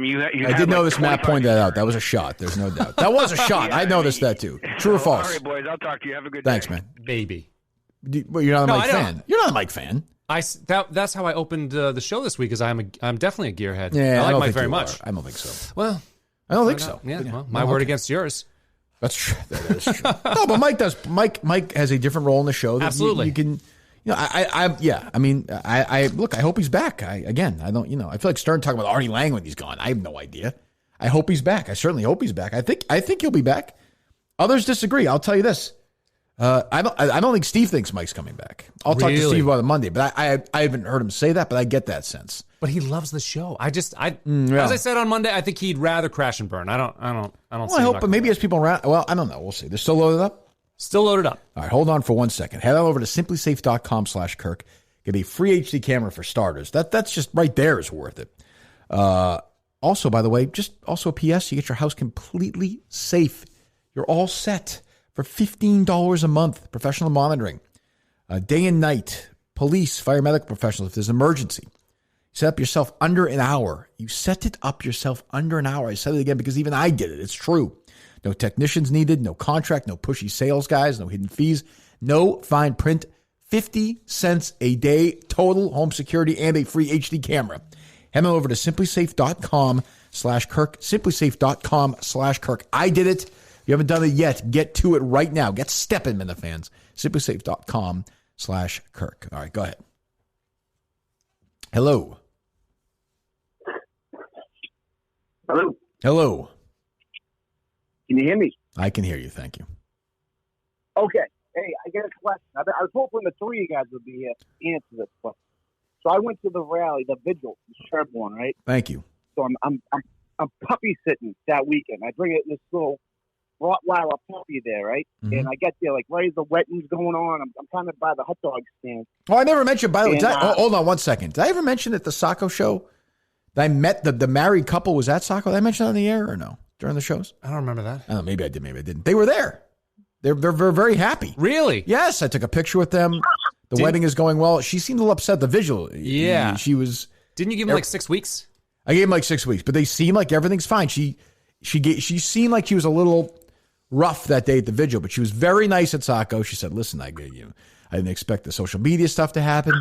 It happened. I got bludgeoned, and I felt bad, so it was very nice. So I was happy to see they're still doing well. Good Minifans. I'm sorry, continue. Yeah, so anyway, there's a woman standing there by herself. She looks like mid-60s, like could be like a librarian or like a first grade teacher, just like a nice, wholesome woman. I'm like, she's probably just a Sherborne resident that just like stumbled onto this, doesn't know, you guys are doing the wedding at that point. And then she comes over, she's like, hey, pet your dog. And, yeah, no problem. She comes over, petting him, and she looks up to me, she goes, who's this, Stella? Because that was when the Stella shit was going on, and like, that's got to be one of your nieces or your aunts or aunts, right? No, I did not. I did not have an aunt at the or an aunt either at the rally. Or Steve or somebody. I mean, this lady was like, this has been bothering you. This has been bothering you for a year, and you're just weighing in now. I've been trying to call ever since. It's hard. I get it. Well, I don't know. We can put the APB out for that, but I don't know who it was. It wasn't Linda Marks.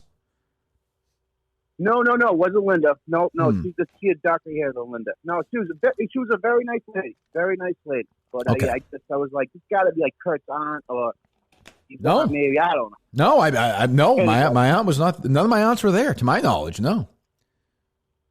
Well, okay. Hey, great show, guys. Hey, well, thanks. There you go. Sorry I couldn't help you solve that unsolved mystery. So there you go. Sounds like a budding love connection, maybe. It seemed like he was into it a little bit. Seems like it. Huh. Well, yeah. Okay, we'll take a few more. They'll load it up? Load it up. All right. Hello. Hello. Hello. Hello. Hello, Kirk. Yes, hello. Do you remember Rich Kelleher, the whole entire sticker thing, and when he gave you a sticker for your birthday? Do I remember? You ripped it? I don't remember that. No. Well, you ripped it and you tossed it, and I'm 14, and Rich Kelleher sent me the sticker. Oh, okay. It's wonderful. Yeah, so you have the ripped sticker. And the Bible. And the Bible. Great. Okay. What are you doing with that sticker? It's kind of just like hanging on my mirror at the moment. Okay. Great. I'm at school. I'm in school. Mm-hmm. So this is fun. Okay. Good to talk to you, buddy. Online. All right. All right, hang in there. Thank you. See you, buddy. There you go. Okay. All right. There you go. Jesus Christ. All right. Hello. Kirk, this is Josh. Josh, how are you? Don't say my name. Don't say my name. Sorry, Josh. I didn't mean to. That's my fault. That's my fault. Yes. Sorry. I'm up here in Boston. I'm gonna confront you like a man. The man that I am. Well, I'll walk right out after the show. You know me. I'm ready to go. Well, right now I'm with this guy Greg. He says he's better at radio than you ever were. Better at what? Better at radio than you ever were. Oh, well, yeah. Greg. Well, Greg's terrific. I don't doubt that. Yeah. And he's doing something that you wouldn't do and none of your fans would do, even though I asked every single one of them. What is that? What is that? Oh, sucking my dick. Suck it. He does seem like thank you for the it. call, Josh. Thank you. It does seem like he wants a lot of people to suck his dick. See, he keeps saying that. Yeah, I mean, if a Minute fan wants to suck Josh's dick, you should definitely do that. If it makes both of you guys feel great, wonderful. I'm not going to get in the way of Would that. you play the audio of that? Sure. If there's good audio of it, why not? Okay. Yeah, I mean, if it was good quality entertainment, I'd play it. Yeah. Okay. Yeah. They'll load up, I imagine. Load it up. All right, let's go. Turkey, what's up? How you doing? Sorry, I'm a little tired. I just came off a shift, but I have 2 Bruce questions for you, if you don't mind. I don't. already answered them. I don't mind. Go ahead. Others may. Okay. What is your first Bruce Springsteen concert you went to? My first Bruce Springsteen concert was Worcester in 1984, the Born USA tour. I was 9 years old. Oh wow. Okay. I think I was 9. Young. Oh, yeah, cool. good. And Ghost, what do you think of it? I like it.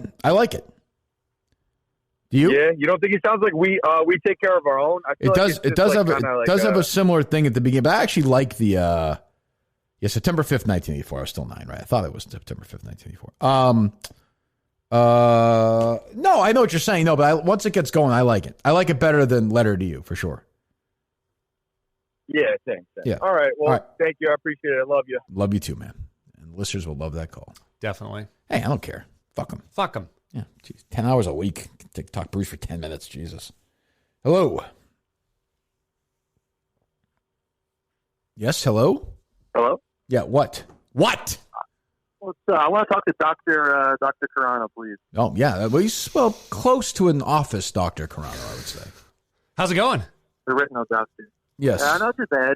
So, Carano, I want to know what your fucking problem is. You block half the Minihane, some of which are like the nicest people around, right? Forcing people to pick sides over what? Over some benign Twitter trolling from one person? I'm not forcing anybody to do anything. That's not what he asked. He's asking. I couldn't quite hear what he said. Ask again. Ask again. Ask it. Your phone's breaking up. Sounded fine to me. Go ahead. Ask again. I put it on speaker. Well, no. Look around. I'm pissed off, right? You're pissed so off. You block like half the Minifans, right? Some of which are like the nice people around, like yeah, Hoodie, Goldilocks, all that shit. You're forcing like tons of people to pick sides over what? Over some benign like Twitter trolling from one person. I mean, I feel like Harry probably hears worse in the YouTube comments on a daily basis. You're making it seem like that's a good point. Who does Harry? Harry Minihane?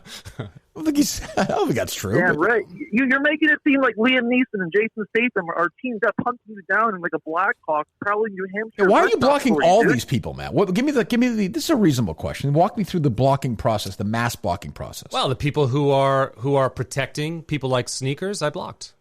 Well, how do they protect? Will they keep them like Harry? Well, they're like, interacting with them. The Underground Railroad, like keeping him in his home. Yeah, like, what do you like? How are they protecting him? Just they're having them on their shows, or they're interacting with them, or I would say that I went blitzkrieg on this one. Like I just blocked everybody who followed. Did you overreact? I definitely blocked people who were in it. I mean, Visionless Dave is a great example of this, where I like him, but I blocked him. I unblocked. I mean, he Did you overreact? Did I overreact? Well, yeah, I probably overreacted. Yes, you overreacted. Yeah. Okay. Yeah, because definitely there was some friendly fire there, but I felt like that's what I needed to do when I'm getting private death threats, like dozens and dozens of. You're not getting dozens and dozens. No, 100. Dude, they're not real death threats. Are they? How do you know? Because I know they're not. How do you know? Because I know. I get them all the time. If it's no. Public death threats are different. If people do it publicly, then it's trolling, it's a joke. But when they spin up new accounts so that they can send you, I think it says you're a dead man, right? No, not just no. That was a joke, right? I'm going to find you and your wife and kill you. Who said that? Sneakers does. He said that to you. Over and over. So it's like fine. Come on. Wait. I mean, I don't. Wait. Well, hold on. Hold on. Yes, I know. Give me a second. I mean, plenty of time. But Caller, you would admit that's not funny, though, right? Like, I don't think he's going to do it, but do you see the humor in that? Do I think it's funny? No, but I mean, I hear 11-year-olds say worse on Call of Duty. I mean, come on. Dude. Well, that's why a different are you playing Call of Duty with 11-year-olds, dude? Fair question. Jesus Christ. It's a little weird. Playing games with 11-year-olds? Oh, man. So what are you saying, Matt? If somebody did that to me, I'd be pissed off. Of course I would. Yeah. So I just said, fine. I'm going to curate my own Twitter feeds. You're getting it from hundreds of people. No, dozens and dozens. It's annoying. What's annoying? You act like Visionless Dave. You act like Visionless Dave is like Hezbollah, and then Kirk says that he's funny, like, oh, no, this is the funniest guy ever. And like, what is it all over? It's over some stupid like gay jokes on Discord. No, it's not about that at all. You have a soul. You have a soul patch from hearing, and you're forcing like rural Madawaska bartenders to like blend your frappuccinos to the live show. Come on, dude, take some jokes. What is the origin of this? What's the origin? Yes. The people who ruined Discord for all of us by you leaving. I'm on Discord. No, you used to give us unprecedented access in Discord. Thank you. And those assholes fucking ruined it by making it untenable for you to be there anymore. So I went after them. I went after them. Well, I mean, it wasn't like I just bailed. It wasn't that big of a deal. I left. Big enough of a deal where you decided not to give us access anymore. Right. So you got upset about it. You like the access. It pissed me off. I was like, this needs to be fucking moderated. So I went after them. And so you took charge. You're asking me you're asking me what happened. Well, you're just asking me, so I'm telling you. So then they just incessantly harass me, like tagging me over and over and over. So I'm like, fine. Okay. I'm done with Discord. I leave. They come out. So why are people saying they're going to kill you and your wife? Because I can see why they want to kill you. Because I raised money so that I said, listen, I'll what was this? I was not around during this. No, you weren't. God. You were out. Yeah. I mean, why? Go ahead. So I said, hey, listen, you guys, you have a problem with me? Come onto YouTube and talk to me like live. Do that, and I raised $2,000 in order to do that, and they wouldn't do it. Made them look stupid.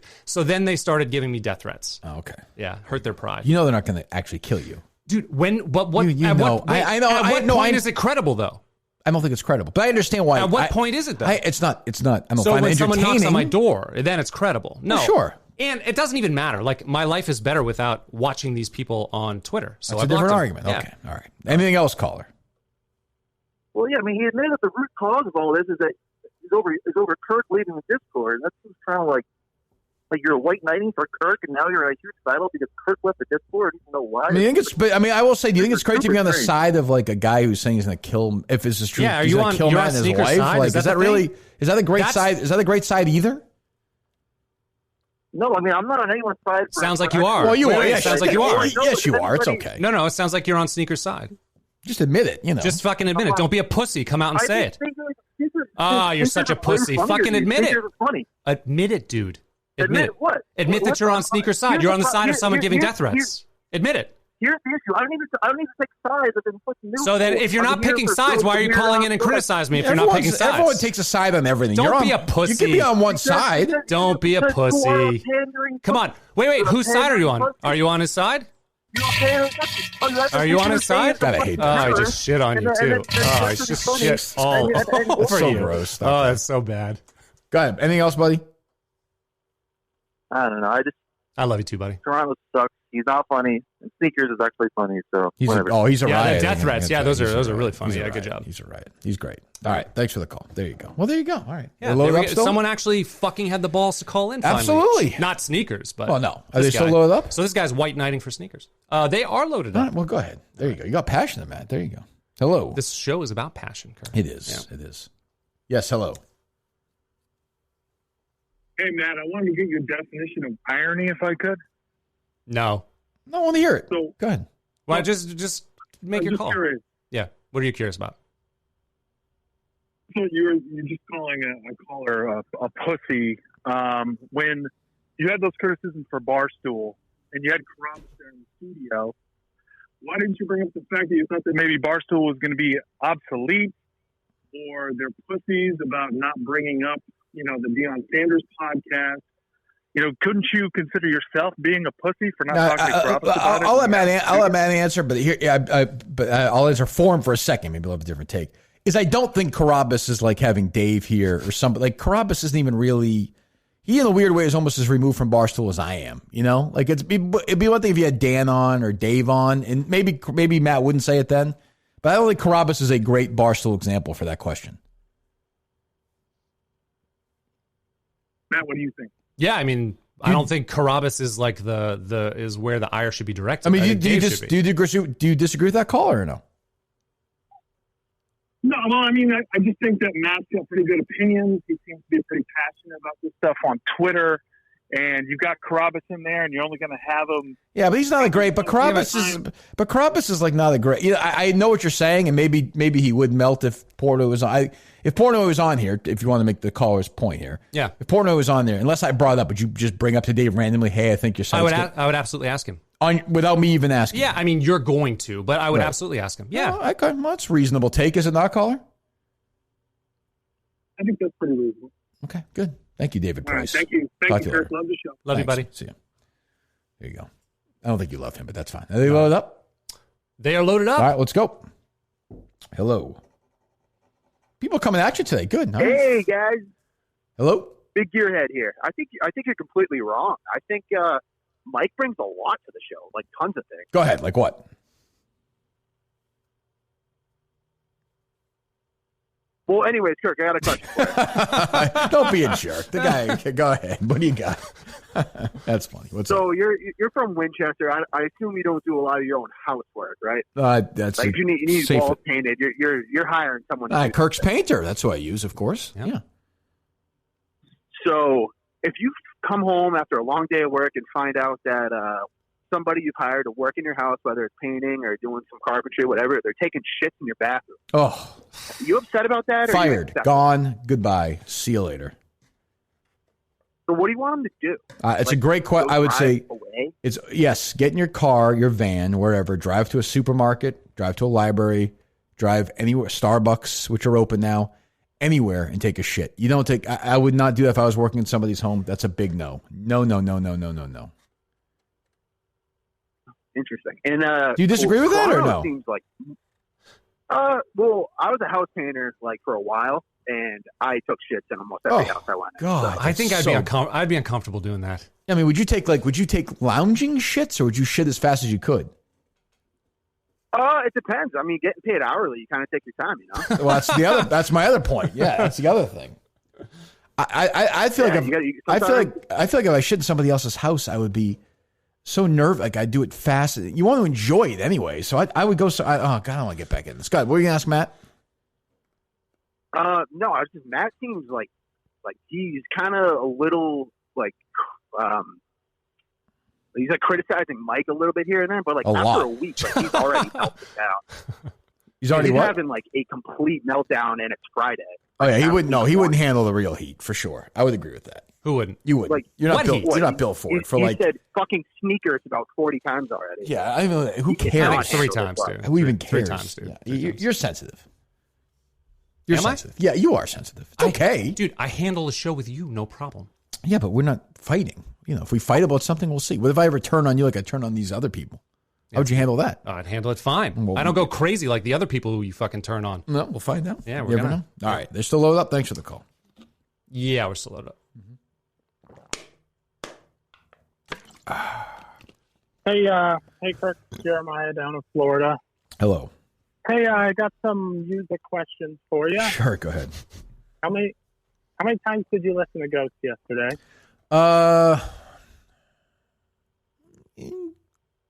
16 maybe. I think I was at 12. Yeah, I like it. I'm really excited about this album. Yeah, I'm feeling good about it. So far. I'm feeling good about it. Yeah. So yesterday with Carabas, y'all were talking about people who hit you hard, like deaths that hit you hard. Mm-hmm. With all these guys like Dylan dropping albums, you have Lightfoot dropping an album this year, Bruce is dropping another album. Does it make you like wonder what Petty would be doing at this time in his life? Yeah, I mean, it's like he's been. Yeah, I mean, it's like he's been gone for 20 years. But yeah, I mean, you know, I think more about like what like Cobain would be doing now, or people like that. You know, yeah. Because I think Petty would still be doing, you know, stuff with the Heartbreakers. You know, you kind of know what you'd be getting. It sucks that he's gone. That one hurt. Yeah, I didn't think of that one. That one hurt. That's actually a good one. But I mean, it would have hurt more 10 years before that, maybe even. You know. Yeah. The weird thing about the Petty death is that it was. I want to say it was the day after the Vegas shooting, and it kind of got lost in that. Yeah. You know, I think it was the day after. I think it was on the Sunday of the shooting. You can ask Mike's mom. I think it was the Sunday of the shooting, and then Petty died on Monday. I could be wrong. But go ahead. I'm sorry. Oh, he dropped off. Okay. There you go. haven't heard from Jon Stewart in a long time. I was just thinking that exact same Kind thing. of sounded like him. Reminded me of him a little bit. Haven't heard from him in a while. I'm a little concerned, frankly. I've connected with him on Twitter a little bit, so I know he's alive. Or at least Everything someone's running good? that account. I didn't really ask, but I probably should have. How'd you connect with him? What do you mean? He tweets to me sometimes. Oh, he does? So, yeah, okay. I like John. I mean, he was on Twitter. Yep. It's like, I don't want to dox him. No. Yeah. Well, I don't think that's the one. Okay. They're loaded up? Loaded up. All right. Hello. Kirk, can you hear me? I can hear you. I'm on the highway in my new hardtop convertible. Okay. It's great. Yeah, thanks again. Totally unexpected gift after the last one I totaled. Well, that's how we do it here, right? I guess that's it. It's all right. That's funny. I get it. That's funny. Yeah. That was a bizarre tweet. Hello. Why don't you love me? Have you been crying since we last talked the other day? Kirk, it's mine. I know it is. What? Have you been crying the whole time? Why don't you love me? Mike, I don't. This is just. It's like, I don't know. Matt, do you like fluff? I love fluff. Okay. Do you like peanut butter? I love peanut butter. Do you like jelly? I love jelly. You're hitting everything I love. Do you like bacon? Oh, goddamn. I love bacon. Do you like spaghetti? Why don't you pick something that, pick fucking... Do you like pickles? Well, we know the answer to that. Do you like, do you like bologna? I like bologna. Do you like mayonnaise? I like mayonnaise. Ketchup? I like ketchup. Relish? I like relish. Hot dogs? Well, hamburgers? Chicken? You're saying all the things Barbecue sauce? I love barbecue sauce. Pizza?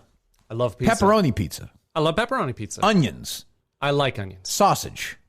I like sausage. No, say it again. I'm not saying it again. Nope. Okay. I literally like sausage. Do you Can't cut that shit up, Steve. Golden Graham cereal? No. Why not? It doesn't. Because you just don't, right? It doesn't appeal to me. Because you just don't. I just don't. We finally got there. I don't love you, Mike, because I just don't love you. I like you. Isn't that enough?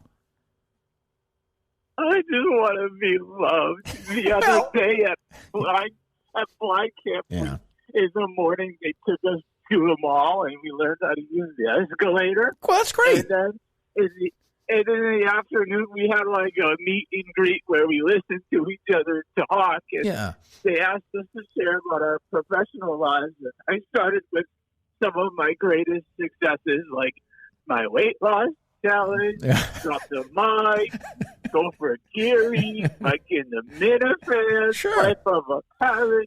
And then I said, I'm probably most well known as being the second guy on the Kirk Minihane show, and I played some of that show, and then it said that you didn't love me, and no one thought I was good.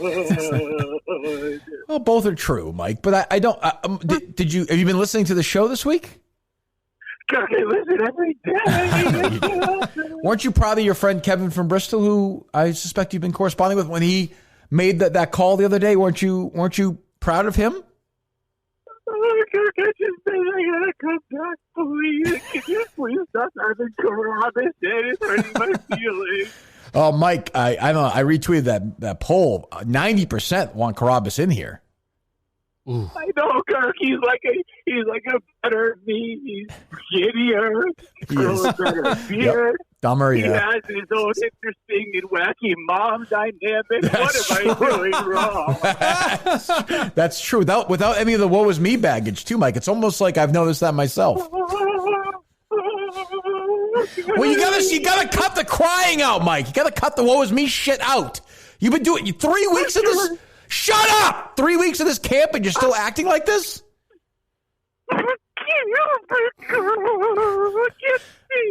Stop crying. Stop. We did this last time. We're going to do the exercise again, okay? Stop crying. Stop. Okay.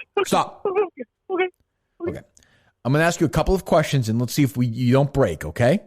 All right? Mike. Okay. Mike? Yep. When you come back, are you comfortable only doing a couple of days a week and maybe we'll just do me and Steve and me and Carabas just because I like that dynamic? You think it's best for the show, man. I did it, Kirk. Okay, that's good. Are you okay with the fact? I'm going to say this right now, okay? Ready? This is the big test. If not, we got to keep you on the bench for a little more. I will never love you. Yeah. All right, Michael. Try again next week. I tried. All right, we tried. I don't know what to say. I'm not sensing a lot of progress. I'm concerned. I know you hate him, Matt, but I like the guy. I feel bad. Putting words in my mouth again. But I don't love him, and I don't love relish. That is not good. Not good. Well, all right. I'm just telling you. Do you like relish? No. You don't even like it. It would have been a lot faster if you would ask me these questions about food, because I don't like any of those things. You wanted my opinion. What's your favorite meal? Death row meal? Pizza. Oh, okay. Yeah, definitely. A lot of great pizza in New Hampshire. All right. I'm just saying, right? And not a lot? I mean, yeah, there's some good stuff. There's definitely good stuff. Like where? I don't want to give anybody any business. Why? You got Panzanella's in Newmarket, which is nice. All right, there you go. Okay, fine. What's wrong with you? You don't give anybody You got all the business? all the flatbread. I don't like flatbread pizza. I don't. What do you want? I like no. All right, they're still loaded up? Still loaded up. Hello. Sorry, there I we want go. to give business to people. That's great. Great American. Great libertarian. Hello. Hello. What's up? This is Don Yee. Okay, Don. How are you? I am excellent. Oh, good. A while back, your good friend Christian Fourier did a terrible impression of me. Very offensive. I've been trying to get on the Jerry Callahan. I've been trying to get on the Jerry Callahan podcast to get my revenge, but Sure. I guess I got to settle for this. Well, yeah. Well, that's okay. That's what we're here for, Don. What was your issue with Christian's, I think, attempted humor? It was, I think, well-meaning. His heart was in the right place. Well, I was going to do a Christian Fourier impression. Oh, well, yeah. That seems just to get back that at him. seems fair. That seems fair. I'm Christian Fourier. I play football. Here you go. Thank you. Thank you. Okay, open the door. Thank you. Could have waited. Thank you, Don, for your revenge.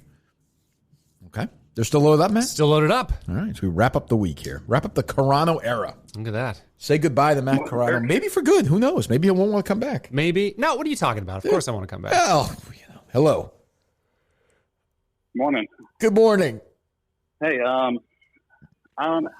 may have missed it far in the past or something like that, but have you ever gone over your delivery room experience with Harry? Maybe back at EEI. I mean, I would just say it's graphic. It is a graphic. My girlfriend and I have been in the labor room now for 26 hours. You have. You're in there right. Got the epidural in. You're in there right now. We're in there right now. Yeah, she just got her epidural in. She's trying to relax for a little bit. Okay. What's your wife's name? Morgan. Morgan. She doesn't want to speak right now? Mm-hmm. She might be able to speak. Yeah, throw her on. She doesn't want to. She's not a huge fan of this show. Oh, fuck her then. Jesus, God. Well, so you're 12, but yeah, my process with Harry was not 26 hours. Jesus. So now you're she kind had to be induced. It's the first one. Yeah. So now you're kind of home though. Like the epidural, once it kicks in, I think you're going to be okay. Is it a boy or a girl? Boy. Do you want to, I mean, I don't want to be graphic, but do you want to put the phone near that region so I can maybe coax the kid to come out a little faster or no? Sure. I'm down here right now. Okay, good. Yep, we're there. Okay. All right, go ahead. Yes. What's the boy's name going to be?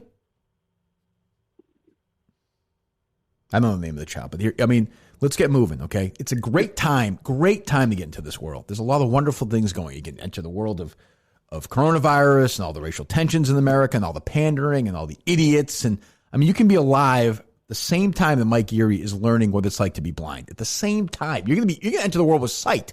He's basically never had it. So come on out. We need another young Minihane. You can convince Mom, Morgan, who I don't know why she isn't a fan, to get going. Welcome to the world. Matt Carano's in it. Steve Robinson's in it. Sneakers is in it. Visionless Dave is in it. We're all in this together. Lou Brock's not here anymore. So you're not going to have to worry about Lou Brock anymore. Maybe you could take Lou Brock's place. He was a Mount Rushmore of something for me. Wiping. Maybe you could become one of the great wipers of all time. Who knows what the future holds, young man? But welcome to our world. Excellent. Thank you very much. Well, good luck. Call us. Take this in the hospital. Good luck to you and Morgan. Keep us updated, all right? Yes, sir. All right, buddy. Vegas shooting date, October 1, 2017. Uh-huh. Death of Tom Petty. October 2, 2017. I thought so. You're right on. Yeah, I thought so. Yes. Well, there you go. Boy, all right. Still loaded up? Still loaded up. Poor Morgan. She's trying to sit there and you get her husband on the phone calling in. Probably called 50 times. Probably. Jesus, guys are weird. Hello. Hello? Yes. Kirk? Yes, it is. Hey, I just wanted to apologize for calling you the other day. I didn't realize you had your period. Who is this? Oh, is this Kevin?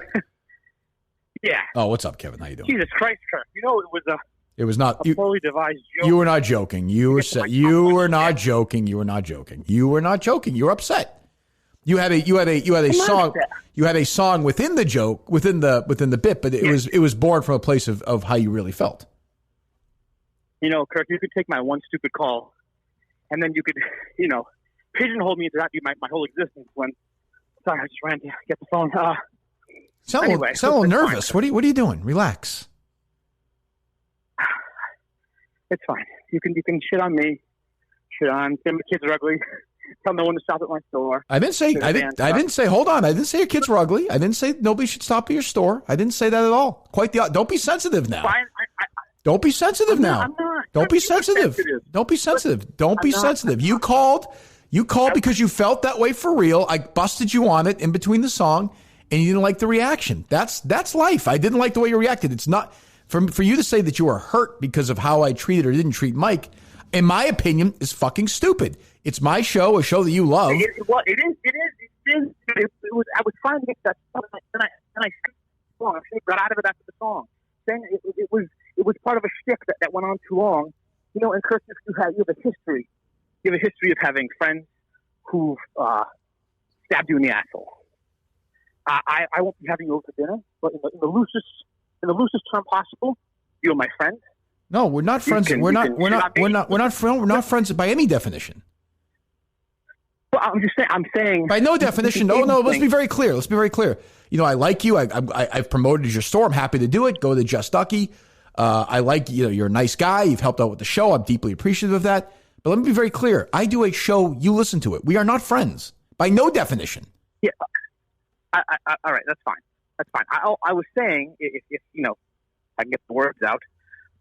You can say these things. I know it's part of the whole realm of their ups and downs. We make you can make fun of me, and I'm good with all that. I was just saying you have a history of having friends who have asshole, and even though I'm not a friend, you can say these things to me, and I will still be loyal to you. I won't turn my back on you. That's what I'm saying.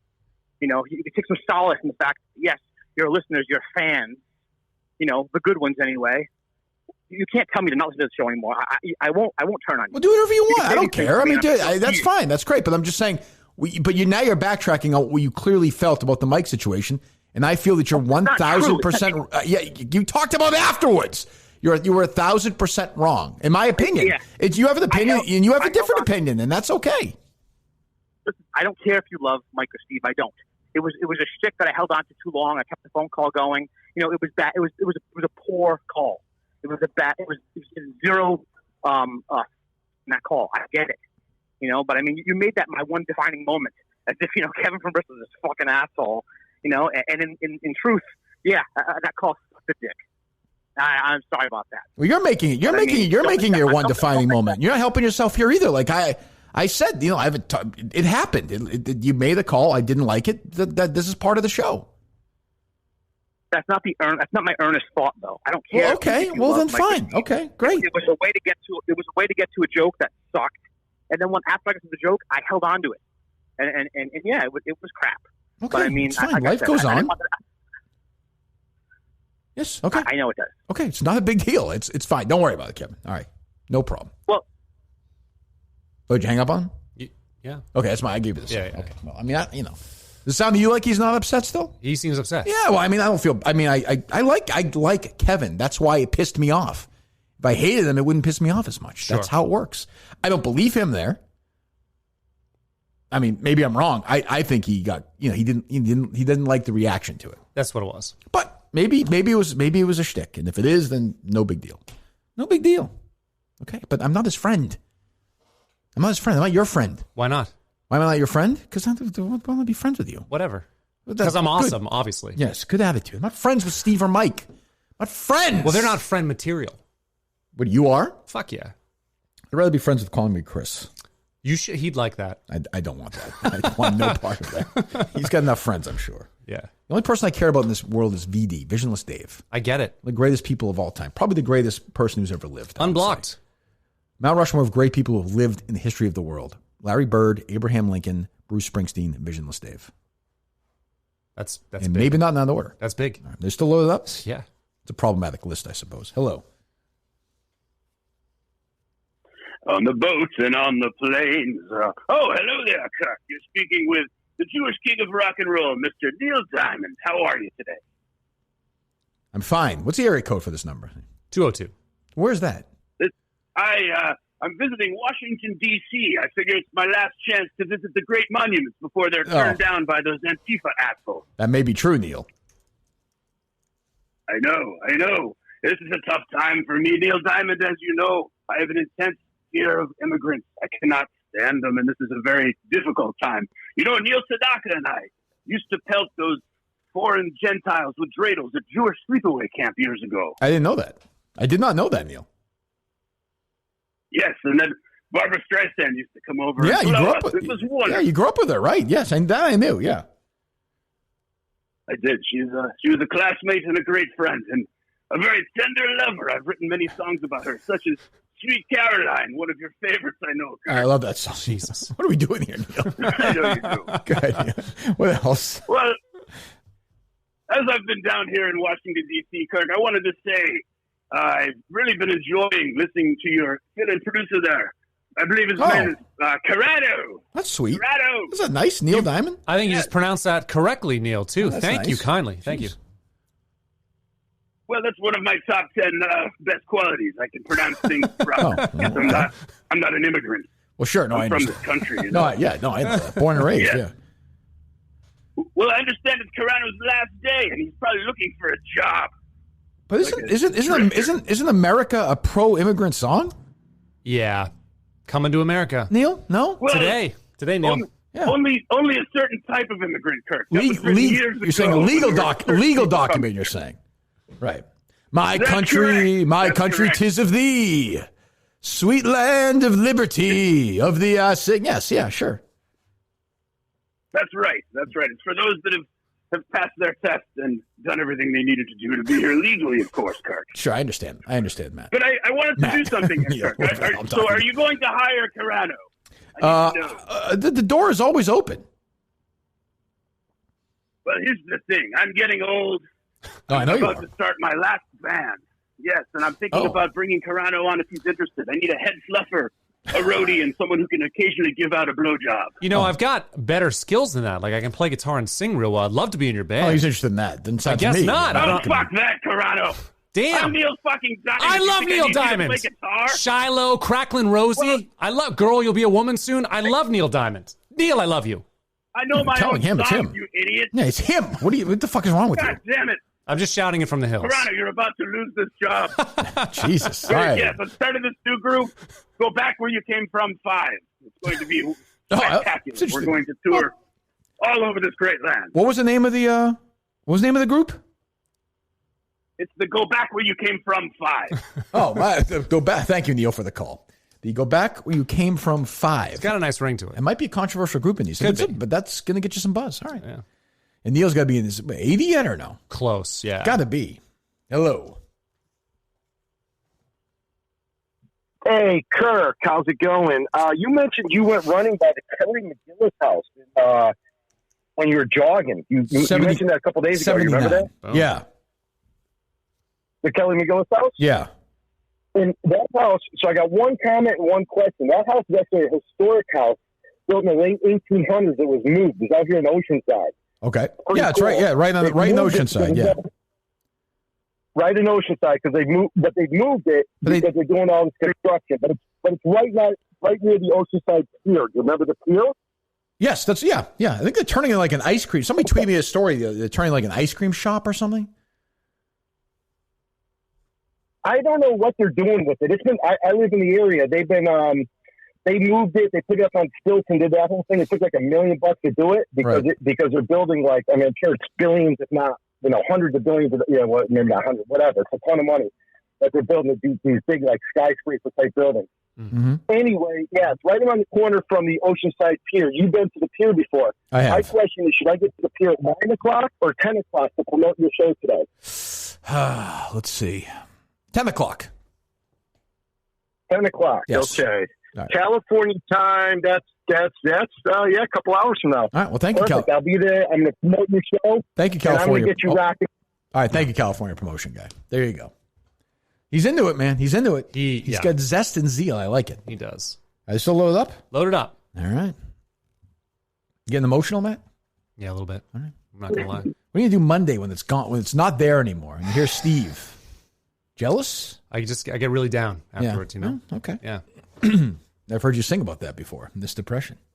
That's true. Did you hear that? I heard it. Yeah. It was damn good, wasn't it? It made you a little emotional. Troubling. Hello. It was not. It was troubling. It was fine. Hello. You're welcome. That flickring's back, by the way. Fuck. It's all right. Steve said it's your connection. Of course. Hello. Hey, Kirk, how you doing? I'm doing fine. Good. This is Dave Meggett. Dave who? Yeah. Dave who? Meggett? Dave Meggett. Oh, sure. Yeah. Hello, Dave. Yeah, I saw online, Josh. The Barstool Josh was talking about his hero, Ray Lewis. Yeah. I figured, local fans will probably be excited to hear from me in a while. Yeah, you've had some issues, Dave. Yeah, I mean, I guess it's mostly due to the people being so hypersensitive, and those women were over the top, worse than Kevin, who just called, which is the most bizarre call that I had to sit on hold and listen to. Well, I would say, the one you just heard, Dave. Yeah, like I was going to talk about, but the dude sounded like he sounded like the crying Mike guy. He did. It was not. That was not a good Kevin. That was worse. I would say that was worse than the original call. Like Kevin, if Kevin's first call back should be, and I know Dave, you probably have. I think your earliest parole, Dave, is 2034. I was just looking up, so I may be taking some of your precious time, but you can't. Kevin's first call back has to be something like. What Stephen Providence did this week on the YouTube channel was funny. Did you see that? Funny, yes. Funny. That's funny. He gets it. He gets it. Nobody was killed. Nobody died. Go ahead, Dave. No, I think it sounded like he was crying, and I think it's alarming. Like, I don't know if anyone knows this. This is just like a show. This isn't like real. It's not real life. Like I'm living in the slammer here. That's real life. Sure. I mean, you do deserve it, Dave. I mean, you did some horrific things. You're a violent person. Yeah. Says who? Well, I mean, the evidence. You were convicted for rape and everything. I mean, it's not good. Yeah. Right. That's it's the Me Too thing that's what screwed it up. Everyone's like, oh, they automatically believe the quote unquote victims. Where I think this was before Me Too, if I have that correct. 2010, you were convicted. Yeah, so I mean, it was well before, Dave. Yeah. I don't think that makes sense. I mean, I was in the middle of a coaching career that was blossoming, and then people were just trying to tear me down. It wasn't obviously it was part of the Me Too thing. Sure. Like pre-Me Too. Yeah, way before you retroactively, yes. But yes, thank you for the call, Dave. You can still. Well, thank you. That's okay, Dave. Well, I mean, to hear you pretend to defend it is a very, very strange thing. But that was a very not that as strange as that call was. The Kevin call was bizarre. People react. Yeah, but just let it go. I mean, it didn't sound like he couldn't breathe at first. Yeah, he was out of breath. He's like nervous. Yeah. It's a fucking show. Well, has he ever been in your crosshairs before? I don't think so. Probably not. Yeah. Is it that bad? It's a show, man. It's just a show. That's it. Yeah, no sweat off my sack. Hello. They're loaded up? They're loaded up. All right, hello. Hey, Kirk. Yes. Hi. Big fan. Thank you. You're a hero of mine. Thank you. Born in 73, so about your age. Yep. A couple of comments about a couple of 80s movies. Sure. Were you a big Indiana Jones, Raiders of the Lost Ark fan? Not as big as you'd think. My favorite one of the series is actually the third one with Sean Connery. It's a great one. Yeah. Yeah, that was a good one. I mean, I like it. I like it. It was like one of my all-time favorites. And there's a scene where Indiana meets Marion. Yep. In Nepal. Sure. Yeah. and they talk about like their relationship like 10 years ago. Mm-hmm. And she's like, I was a child. And he's like, yeah, sorry I did what I did, but if maybe we could help each other out now or something like that. And he kind of like brushes it aside. Yeah, it's a different time, What are you going to do? But if you look at the script, they were going to make her 11. What? And him like 21 or something. Like Kasdan, who did the screenplay. Yeah, Lawrence Kasdan, yeah. Was talking with Lucas. They were talking to Lucas and Spielberg, and they're around like a brainstorming table. And they were like all talking about like how young can we make her? Really? 11? That can't be true. Is that true? Yeah. I'll look it up. All right, go ahead. Originally, I think one of it. And I think Spielberg was trying to like dump it. And the other comment was on Top Gun. Sure, great film. Shit film. Wonderful movie. The only piece that I have an issue with is like, and we tried to watch it recently, the editing on like the aircraft. It's like the same clip of that same, Tomcat doing that same dive. Well, like, there's another home to shit on Top Gun. This was 35 years ago. Leave it be. You fucking asshole about it. Jesus. You don't like Top Gun? Those might do. No, I think the scenes are great. It's just that one clip. I mean, the dialogue's awesome. The age of CGI and stuff. What's wrong with the dialogue? Thanks for the call. What's wrong with it? Give me one example. What's wrong with the dialogue? Give me one example. No one does anything believable. I'm not going to quote script. Pretty much lays it out. ABC. It's actually well done. Yeah. Okay. Whatever. What's your problem with the script? I told you that none of the actors are doing anything that makes any sense. There's no way that she doesn't think he's a predator when he runs into the bathroom. He doesn't check to see if she's taking a shit. It's Tom Cruise. It's not Tom Cruise. It's Maverick. Yeah, Maverick. Let's figure out where the reality. He's got some magic. Line No, is. I disagree. Magic. I disagree. He looks like a fucking predator. It's not. He does too. She's a teacher. She assaults him. He does not. He's a fucking adult. She took advantage of the power. It's a power advantage. That's what it was. Are they loaded up? They're loaded up. All right. Hello. Hey, Kirk. Three quick stories of your idol, Bruce Springsteen. What? I'm the one who I called the other day. I grew up in Rumson, where he had a house forever. You have stories about him? I have 3 quick personal stories. Go ahead. I want to hear these. I like hearing these. Go ahead. I'll go in chronological order. So sure. He went to a beach club owned by a big hedge fund guy, John Mulhern. Mm-hmm. All right, rest in peace. And I graduated with his daughter, but for her 9th birthday, they did a thing where you jumped off the diving board and he oiled up a big ball. Every second you stayed on it, he gave you $100. So I jumped on it 5 seconds, come out $500. Right, I'm a 9-year-old, $500 in my hand. Jesus Christ! My friend's mom comes over, hey, Mike, give me the money. Yeah, obviously, so I give her the money. Get a hand on my shoulder. It's Bruce. Good job, kid. Bang, matches it. Okay. Nice story. Yeah, not bad. Not bad. Maybe white privilege is real, because that's pretty bad. Okay. Next story.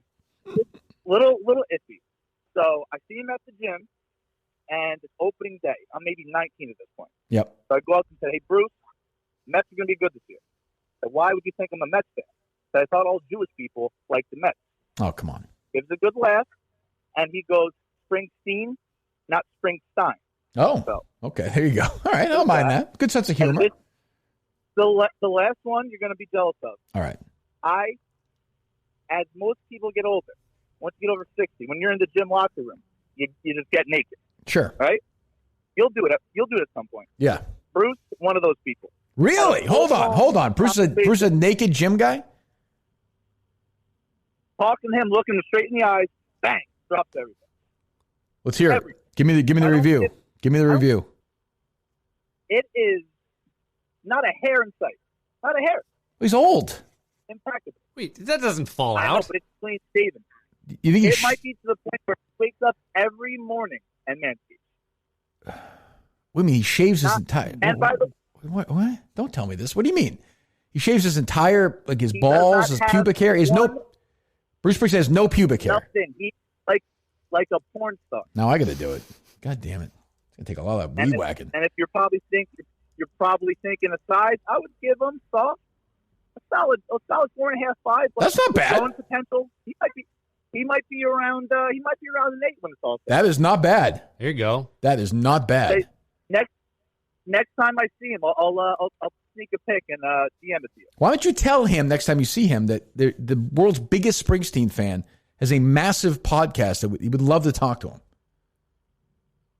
Well, he had a little incident at our gym with a stalker, so I believe he now goes to a gym several miles away. Well, all right. Well, next time I see him, let him know. We'll talk. Now he's at Planet Fitness. So. Thank you. Yeah, there you go. Wow. Yeah. Totally shaven. I find that very surprising I don't for an old believe man. that He's at 71 all. years old. I don't believe that. Unless he has someone do it for him. I mean, he's worth $500 million. He could have someone do it for him. Wakes up and shaves his balls. And there's no way. Seems unlikely. That seems... No way. Probably not. I don't know. Are they still loaded up? Loaded up. It's going to bother me. Jesus. Hello. Hey, guys. How you doing? Good, thank you.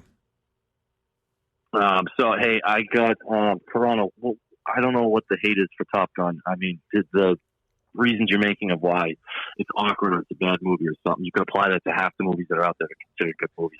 Carano's an idiot because he's like holding it to like the standard of The Godfather or something. The standards of like an actually it's like good, it's an actual good movie. Action movie.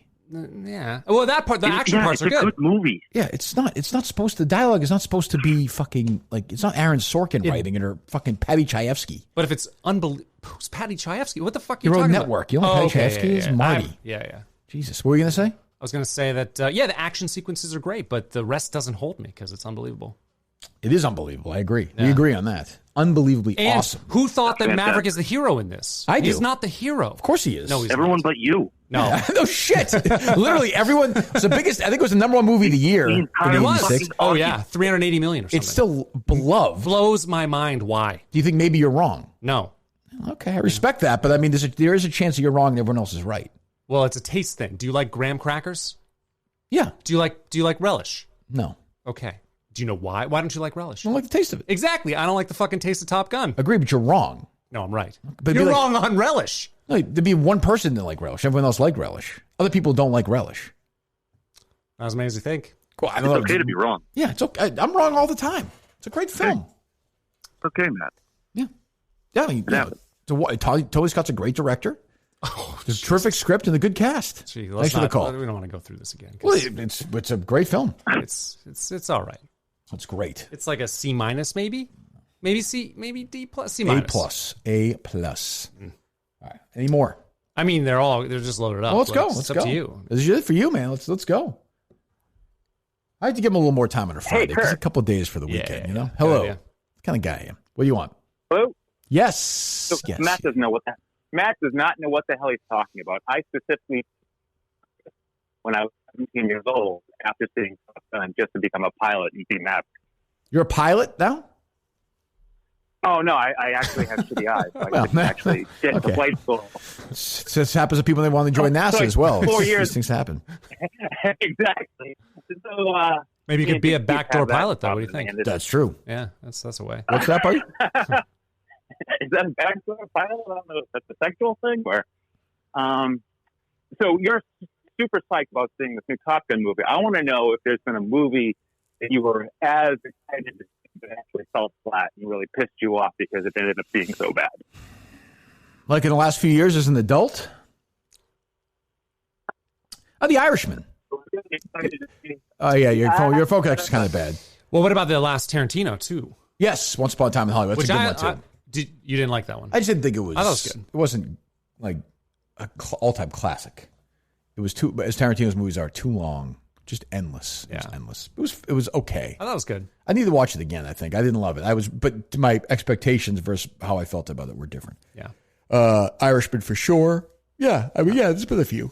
Yeah. All right. Hello.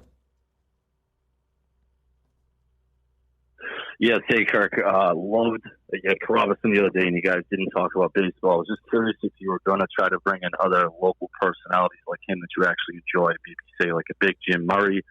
And just quickly, thoughts on Bloodsport. I know it's a stupid movie. I like it, though. I mean, last week. It's wonderful. Yeah, it's good. It's tremendous. It's good. Tremendous lead performance. Probably way better than Top Gun in Carano's eyes, but, absolutely. I know Top Gun is incredible, but we'll have to disagree on that. Well, you've got a great lead performance in Bloodsport.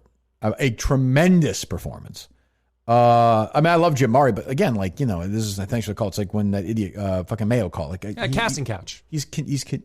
He works for 98.5. You're not going to come on here. No. Like he may do other things with other names and other characters, but he's not coming on here.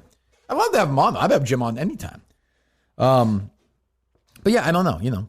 We'll see. It's up. If Mike comes back and wants to work, it'd be great. If not, we'll figure something else out. We know whether Carabas is in once a week or Steve and I do. We'll figure it out. We'll be fine. But hopefully it doesn't matter because Mike comes back. All right, load it up. Load it up. All right, let's go. 603. Gone. Okay. Hello. Hey, Kirk. Hello. What's your favorite Anna Kendrick movie? Is it Camp? Is it Rocket Science? Is it Twilight? Is it Elsewhere? Is it The Mark Hughes Experience? Is it The Twilight Saga? Is it Up in the Air? I like Up in the Air. Scott Pilgrim versus the World? That's a great one. Up in the Air it is. Okay. Maybe 50-50? Have a good weekend. Maybe, what's the franchise she's in? Oh, not the Glee-ish one, that one? Yeah, part 3 of that one. Pitch Perfect 3. Oh, yeah, that's Pitch probably, Perfect 3 is my favorite movie. It's about a little Top Gun level. Those yes, they were very successful. Neck? Very successful. Yeah. Yes, thank you for the question. Yes. Yeah. All right, hello. Hey, Kirk, it's your dad calling. Hey, Dad. Hey, so I got some bad news for you guys. Blind Mike actually passed on just a little bit ago. Oh, geez. He just got up to heaven about. Yeah. He made it up. It's really sad that the diabetes did him in. Yeah. Diabetes. Dad, can he see up there? Well, we're not quite sure on that because it's a very weird thing. God doesn't even really know what Blind Mike actually is. Right. So we're trying to figure all that out. Okay. Now, this is awkward. Let's keep this between me and you. Sure, that's fine. But about a month ago, me and your mom did a favor for God, and He's owed us a couple wishes. Okay. Your mom, you got to keep this between just me and you. I got you. Your mom saw what happened with Blind Mike and his mom, and let's just say her wish went that way. Oh, okay. All right. Okay. So what are the wishes? So what was the wish? No, what mother and Blind Mike did? No, what else? I'm saying what is I thought there were a couple of wishes you said, no? Well, my wish was actually the same as your mother's. I actually watched. Okay. And this one dying, Dad, or what? What's that? Is it dying, Dad, or what? How are we doing here? You losing it? Is it dying, Dad? No, it's not. It's not dying, Dad. Okay. Hey, but I got another thing. So Mrs. G has this really weird predilection. Mm-hmm. It involves candles. It involves hot wax in the eyeballs. All right. Thanks, Dad. Well, Dad, I don't mean to hang up on you, but I don't know where that was going. Am I wrong or no? No, I don't. Okay. They're still loaded up? Still loaded up. All right. Hello. Yeah, I always said the worst part of the show, those fucking callers are the worst. Oh, my God. Aren't they the worst? Mike was the worst. Mike's the worst. Mike's the worst part. He's gone. I don't like your show, so this is going to be back to criticism of your show. Oh, you don't like the show? Mike, no, I hate the show. This is someone you don't know, so don't worry about it. But I hate the show. What do you mean? What do you mean? There's someone I don't know. What do you mean? Yeah, on the phone. This is someone that you don't remember, so I'll just leave it at that. Don't remember, so that means he does know you. Is that what you're saying? You do. Know. Yeah. Okay, go ahead. Yeah, he knows me. He knows who I am. Trust me, he knows who I am. Okay, but I think I do, but okay. You know, the biggest. Okay. That Plum Hands Mike was the worst. He's gone. He's not coming back. Right. Carano, he's a blocker, but Steve's okay. But I got rid of Steve. Now it's just a chance of just getting rid of you, Kirk, and then it's going to be a good show, I think. It was just Carano? The biggest mistake you made was just me back here. Carano. I'd rather have that right now. Okay. Absolutely, 100%. All right. Well, thanks for the call, buddy. Hang in there. Call back whenever you want. I don't know who that was. Yeah. I could be wrong. All right. They're loaded up? Loaded up. All right, let's go. People are fucking weird, man. Jesus, they're weird. Yeah, I know. Hello. Some of the funny one. God. This thing have a little bit of humor with it. I know, that's the thing. Yeah, that guy's just humorless. Yeah, it's okay if you know. Hello. Hey, what's up, Kirk? Kingpin Pete. Pete, how's it going? It's going good. Long time no talk. Yeah, you got the new YouTube show coming up this weekend or no? Yeah, I have another one coming out. We're 6-3-1 on the year. Oh, is that right? You had a big week too? Not doing too bad. Yeah, 4-1 last week. Nice. Okay, good. I like that. Good. When's that on? Tomorrow? Tonight? It's on tomorrow night, I think. Tonight. Tonight's Friday, yeah. Tonight. 8 o'clock tonight. 8 o'clock tonight, the YouTube channel, Kingpin Pete's NFL Picks. Go ahead, Pete. Have you talked to Mike at all, by the way? Yeah, actually, not this past weekend. The weekend before I saw him. Okay. Went over his new apartment over in Waltham. Mike was actually in a way better mood than I thought he was going to be. You know, he did make a couple, side comments, little one with me comments here and there. Sure, well, yeah. That's what Mike does. There's a couple guys just watching TV. I didn't realize how much money he made in the stock market. Like, he's having a great year. You know what I mean? He's making more than he makes on the show. I didn't realize he put all the money in the pen. But yeah, he made a big pen investment, right? Too bad. No, that's what I'm saying. Maybe, basically the only stock he invested in, yeah. Maybe he'll just retire. Who knows? Yeah, maybe. But I did watch the movie you suggested, Escape from Alcatraz. What'd you think? It was way better than I thought it was going to be. It was actually an awesome movie, and I didn't realize it was a true story. Yeah, and, it's wild, right? A good actor. So you like Clint Eastwood now? I ended up looking up his IMDb after you guys were laughing on the show. So I saw American Snipers, the only thing I've ever seen that he's been involved in. He directed other than that and this movie. So I've never seen anything else. But you liked it. It was good. I mean, it's obviously it's old, it's dated, but it's a good movie. Yeah, I thought it was kind of short, but then once at the end I realized it was a true story. I was like, oh, this is great. No Crazy, wonder right? They had so many facts and different stuff. Yeah, awesome. Okay, what do you got? I did, while you were out, though, start watching The Sopranos. I had never seen it, but when you were out, I was kind of missing the show and stuff. I'm on season 5 right now. Mm-hmm. It's really good, which kind of took me a while to watch Escape from Alcatraz. I was wondering, what's the next suggestion for a pre-2000 movie? Oh, we got Matt Carano here as well. Any Clint Eastwood, like go. He's go already, back to, he's already done Eastwood, so let's try him. Let's give him something else. What about something off the wall like Starship Troopers?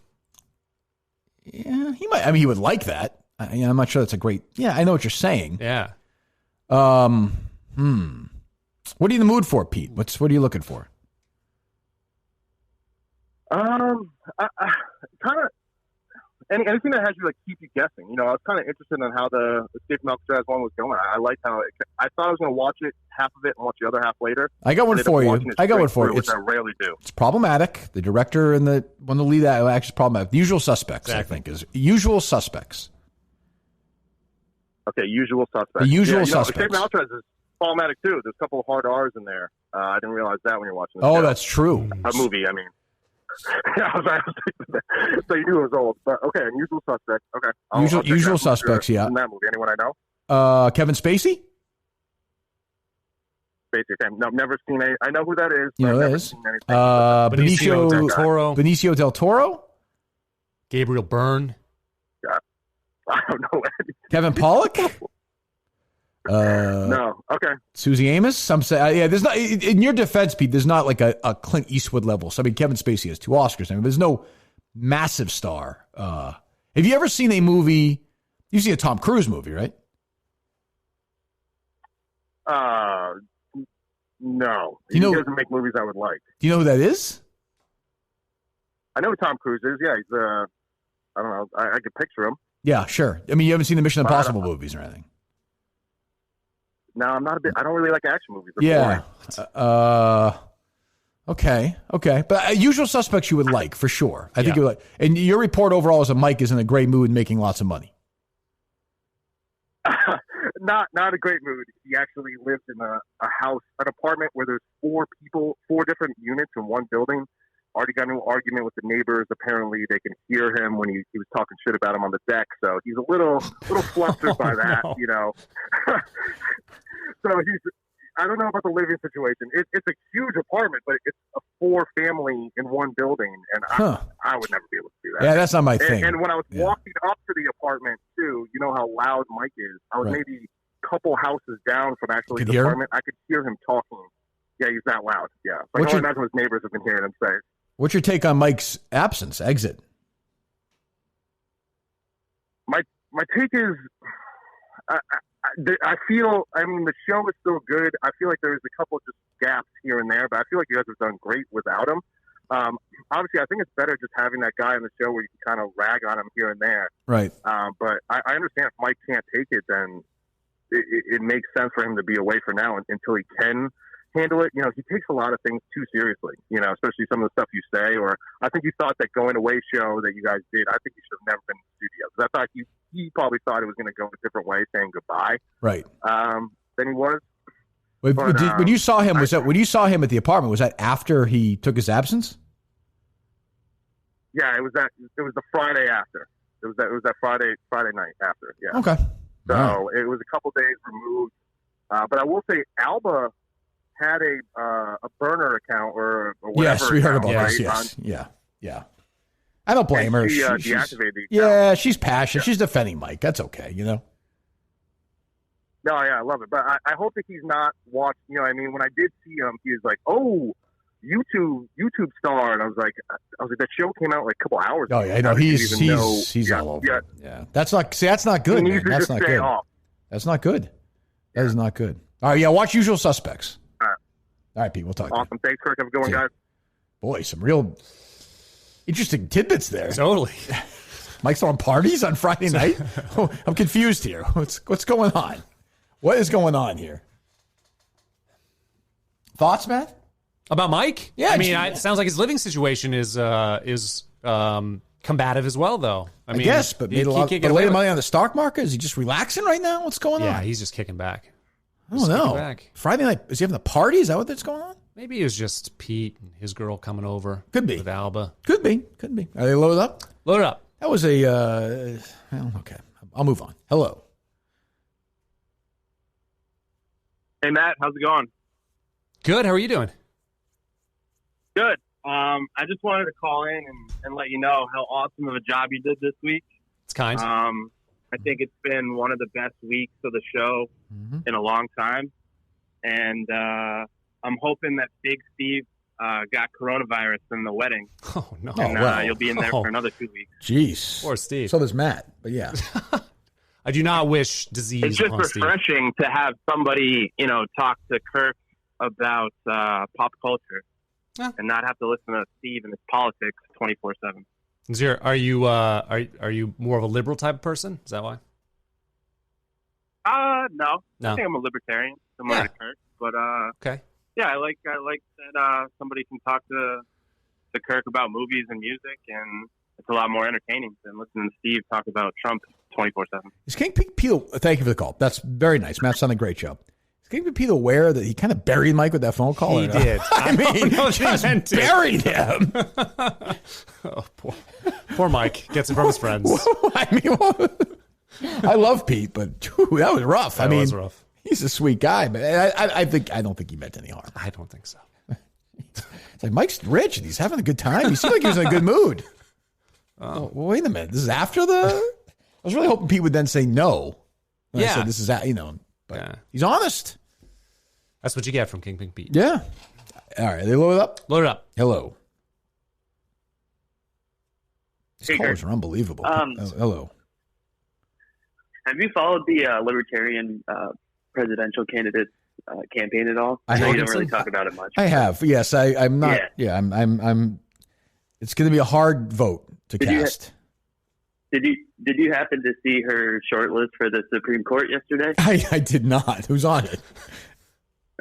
Alan Dershowitz. Okay. Well, all right. Not wouldn't be my pick. Yeah, I think that's all I really had to say. I just wanted to know if you saw that or not. I did not. I'd be interested to see if we get a decent candidate. Yeah. I mean, that's sort of the thing. Thanks for the call. Like, I would love for them to have a real candidate one day, but I guess it's just not going to happen. No, that's not happening. Jesus. By the way, good job with Bruce, Matt. I mean, I know the calls aren't done yet, but you might see a... Yeah. Oh, yeah. Oh, God. All right. Hello. Hold on. Yeah, there you go. Hey, Kirk. How you doing? Good. Great to hear. I got two questions. The first one, back in the WEI days, you remember you were signing off and you told that like someone passed away. What was that? What? Like you said, It was Rob Bradford. Oh, and Rob Bradford. That was in Minneapolis at the Super Bowl. I was actually that week in Minneapolis at the Super Bowl. It was the Radio Row was at the Mall of America. In our hotel, the Marriott, the shittiest Marriott in America, was across the street. It was like 2 degrees every day. So I spent my week hanging out at the Mall of America because our hotel was so shitty. And I would go at night and do the show with Mutt once in a while just to hang out with him. And I did the Flash, and I said, and Rob Bradford died today at the age of 44 or whatever. And Rob called me, and he's like, my brother was listening to that. He's called me, he was freaking out. I was like, well, then your brother's a fucking idiot. Do you think I would do that? Is there anywhere to find that? I have no idea. No clue. I mean, it might be on, I don't know. Yeah, I don't know. Yeah, you just, I mean. And then the second question kind of goes back to yesterday where you're hitting the post. Yep. What are your thoughts on like the band Boston? They're not for me. I mean, I like some of the, they're Boston. Who could be a huge fan of theirs? They're just so stuck on classic rock radio that, I just, do it on Guitar Hero. But I was thinking foreplay long time. You got about. All right, see you later. Yes, yeah. Almost okay, I got you. We'll talk to you later. I got you. Dershowitz is not on this list, by the way. Okay, who's on it? Napolitano's on this list. It's like, a little different. These are all libertarian people. Okay. Yeah. Okay. I was going to say, it seems strange. It did seem a little strange. Well, okay, they're probably going to win then. Oh, yeah. They'll do it, yeah. No. Hey, load up still? Load it up. Oh, Christ. Let's go. I can go all day. All day. Another boy. Yeah. 401? Hey, it's Chris, visit nurse from Rhode Island. From California. Did you hang up, Matt? No, I didn't. You got to hang up. That's Steve's policy. Oh, I didn't know. Yeah, I didn't know the policy. Yeah, sorry. I mean, I like Chris, but you got to hang up on it. That's the only. Steve only let one rule when he was gone. He's got to hang up on Chris. Seriously? Steve and Chris have to work that out. Yes. I didn't know there was an issue. What? I don't know. He keeps hanging up on him. I don't know what it's about. But Steve said the only thing, hang up on him. Sorry, Chris. That's not my policy. No. Mine either. Steve's. Big Steve's. Got to do what he says. They have to hammer it out. Yeah. Hello. Yes. Hello. Good morning, Kirky. Dennis Miller. Miller time, babe. Hello, Dennis. I didn't know it was Celebrity Week in the Kirk Minihane show. You had Josh Hamilton in yesterday. Okay, somebody should tell him they found the cure for hepatitis C, okay? I don't think we had Josh Hamilton on, did we? No. I mean, George Hamilton? Who are we talking about here? And when did Jackson Brown become a podcast producer, okay? Who's that guy behind the screen? Is that his doppelganger? I still see. Oh, there's a little resemblance there, Dennis. Kirky, what's going on? What do you think about the election, babe? What do you think, Dennis? I know you've taken quite a turn. Yeah, you like him. I like him, but sometimes it's like it's a little surreal. Okay, it's like reading something out of Steve Robinson's dream journal. You know what I mean? All right, Dennis. We'll talk to you later. Not loving it. 0 for 3. They're still loaded up or no? Of course they're loaded up. Christ. They You know get it's funny my last calls so I day. can leave? That's true. I thought somebody would really. Well, that one guy was ready to go. Yeah, he was. Hello. Hey, Kirk, you still taking criticism? Yeah, sure. Why not? Stop beginning the show every day bitching about your YouTubers. Your average listener doesn't give a fuck. Oh, I would say on average I don't do that though. I mean, to be fair, I've done that far less frequently than because I actually at least 2 shows this week. Oh, okay, but I mean, these things come and go. Don't worry about it. That's a fair criticism. It will not continue. How's that? Thank you. No problem. Have a good day. You Enjoy too. the weekend. Thank you. You as well. That was good resolution. Conflict Well, resolution. you're about right to there. jump in there, man. You're getting passionate. Yeah, Take it easy. It's okay. I can handle it. I know. All right. Hello. Yes. Hello. Gone. All right. One more. All right. Can Donald Trump call, please, so I can leave? Hello. It's got to be that. It's Chris again. Goodbye. That's the rules. That's the rules. Here we go. One more. Hello. What's up, Queer Eye? I'm the straight guy. Talking to you, Matt. What did you say? All right. Hang up. Jesus Christ. Are there any other calls or no? Motherfucker. They're not still loaded up, are they? No, there's 2 left. All right. Take one. Can somebody be funny, please, so I can go home? Hey, Kirky. Yes. Hello. Hey, I'm not funny, so I do apologize about that. Okay. But I am a huge listener to you. I've Thank been you very much. with you since day one. Okay, where are you calling from? I'm not involved in any of the YouTube stuff. Where are you calling Connecticut. from? Connecticut. Okay, go ahead. Connecticut. Yep, right by the land of Mohegan Sun. All right. I just want to be genuine for a second, if you don't mind. I'm going to guess. I enjoy your show so much. The way you can ream and rip Carano a new asshole, literally and figuratively. We would like to have two of helps them. me with my day. Well, there you go. I can imagine. Is there anything you want to say to Matt Carano? Go ahead. Go ahead. My apologies. No, it's okay. Matt. Yeah. How was the week? I mean, good, Matt. Yeah. Awesome. Did you enjoy the time. week? Yeah, super fun. Yeah? Of course. You did very well. Thank you. Thank you very much. I think you did an awesome job. And another thing, Kirky, I want to say, since listening to you, I'm celebrating 9 years sober this coming October. And hearing your story on the Kirk and Callahan show, formerly Dennis and Callahan, helped me stay sober, knowing that someone who accomplished so much in their life was able to put down the drink and reach new heights. I was able to do the same. And thank you so much. First time calling. I'm actually really, really nervous. No, it's okay. My heart rate's probably like It's 150. okay. You're doing fine, man. Hang in there. And, congratulations. Congratulations, buddy. You're doing a great job. Thanks for the call. Well, that's a good way to end it. Maybe not with a laugh, but a real, once in a while you get an actual genuine person who's going through stuff. That's nice too, isn't it, Matt? It is very nice. As is Milton's, by the way. If you want to get the nicest clothes in the world, the guy should celebrate his big anniversary in October. Get yourself a nice outfit. Go to Milton's. Miltons.com or South Shore Plaza, Braintree, Chestnut Hill Square, Chestnut Hill. The original sponsor of Kirk Minihane himself, the man, not just KMS.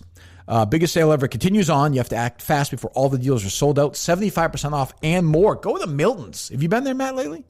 Not since, when was the last time we all went there? Maybe 2 months ago. Head on over there. What are you doing? I got to, yeah. Make a day out of it. Bill would love to see you, Matt. You go online at Miltons.com, South Shore Plaza, Braintree, Chestnut Hill Square, Chestnut Hill, Tommy Bahama, Vineyard Vines, Johnny O, Calvin Klein, Ralph Lauren, all on sale. Timberland, Under Armour, Tommy John Loungewear. We love that. We love Milton's. The Minute fans love them. It's been a great relationship. It's going to be a great relationship going forward. So go to Miltons.com. Do that today. Anything else, Matt? Anything you want to say? Anything you want to say to the Minute fans out there? No. No? No. No. Just, you know, it was a lot of fun being here. You did very well. Thank you. Thanks so much for appreciate it. for pitching in. We appreciate that. We're back Monday with Steve Robinson. Dave Portnoy will be on with us Monday. Thanks to Carano. Did an awesome job this week. And we will talk to you Monday. Goodbye. This was pretty reprehensible. I don't know how it can be anybody's idea of humor.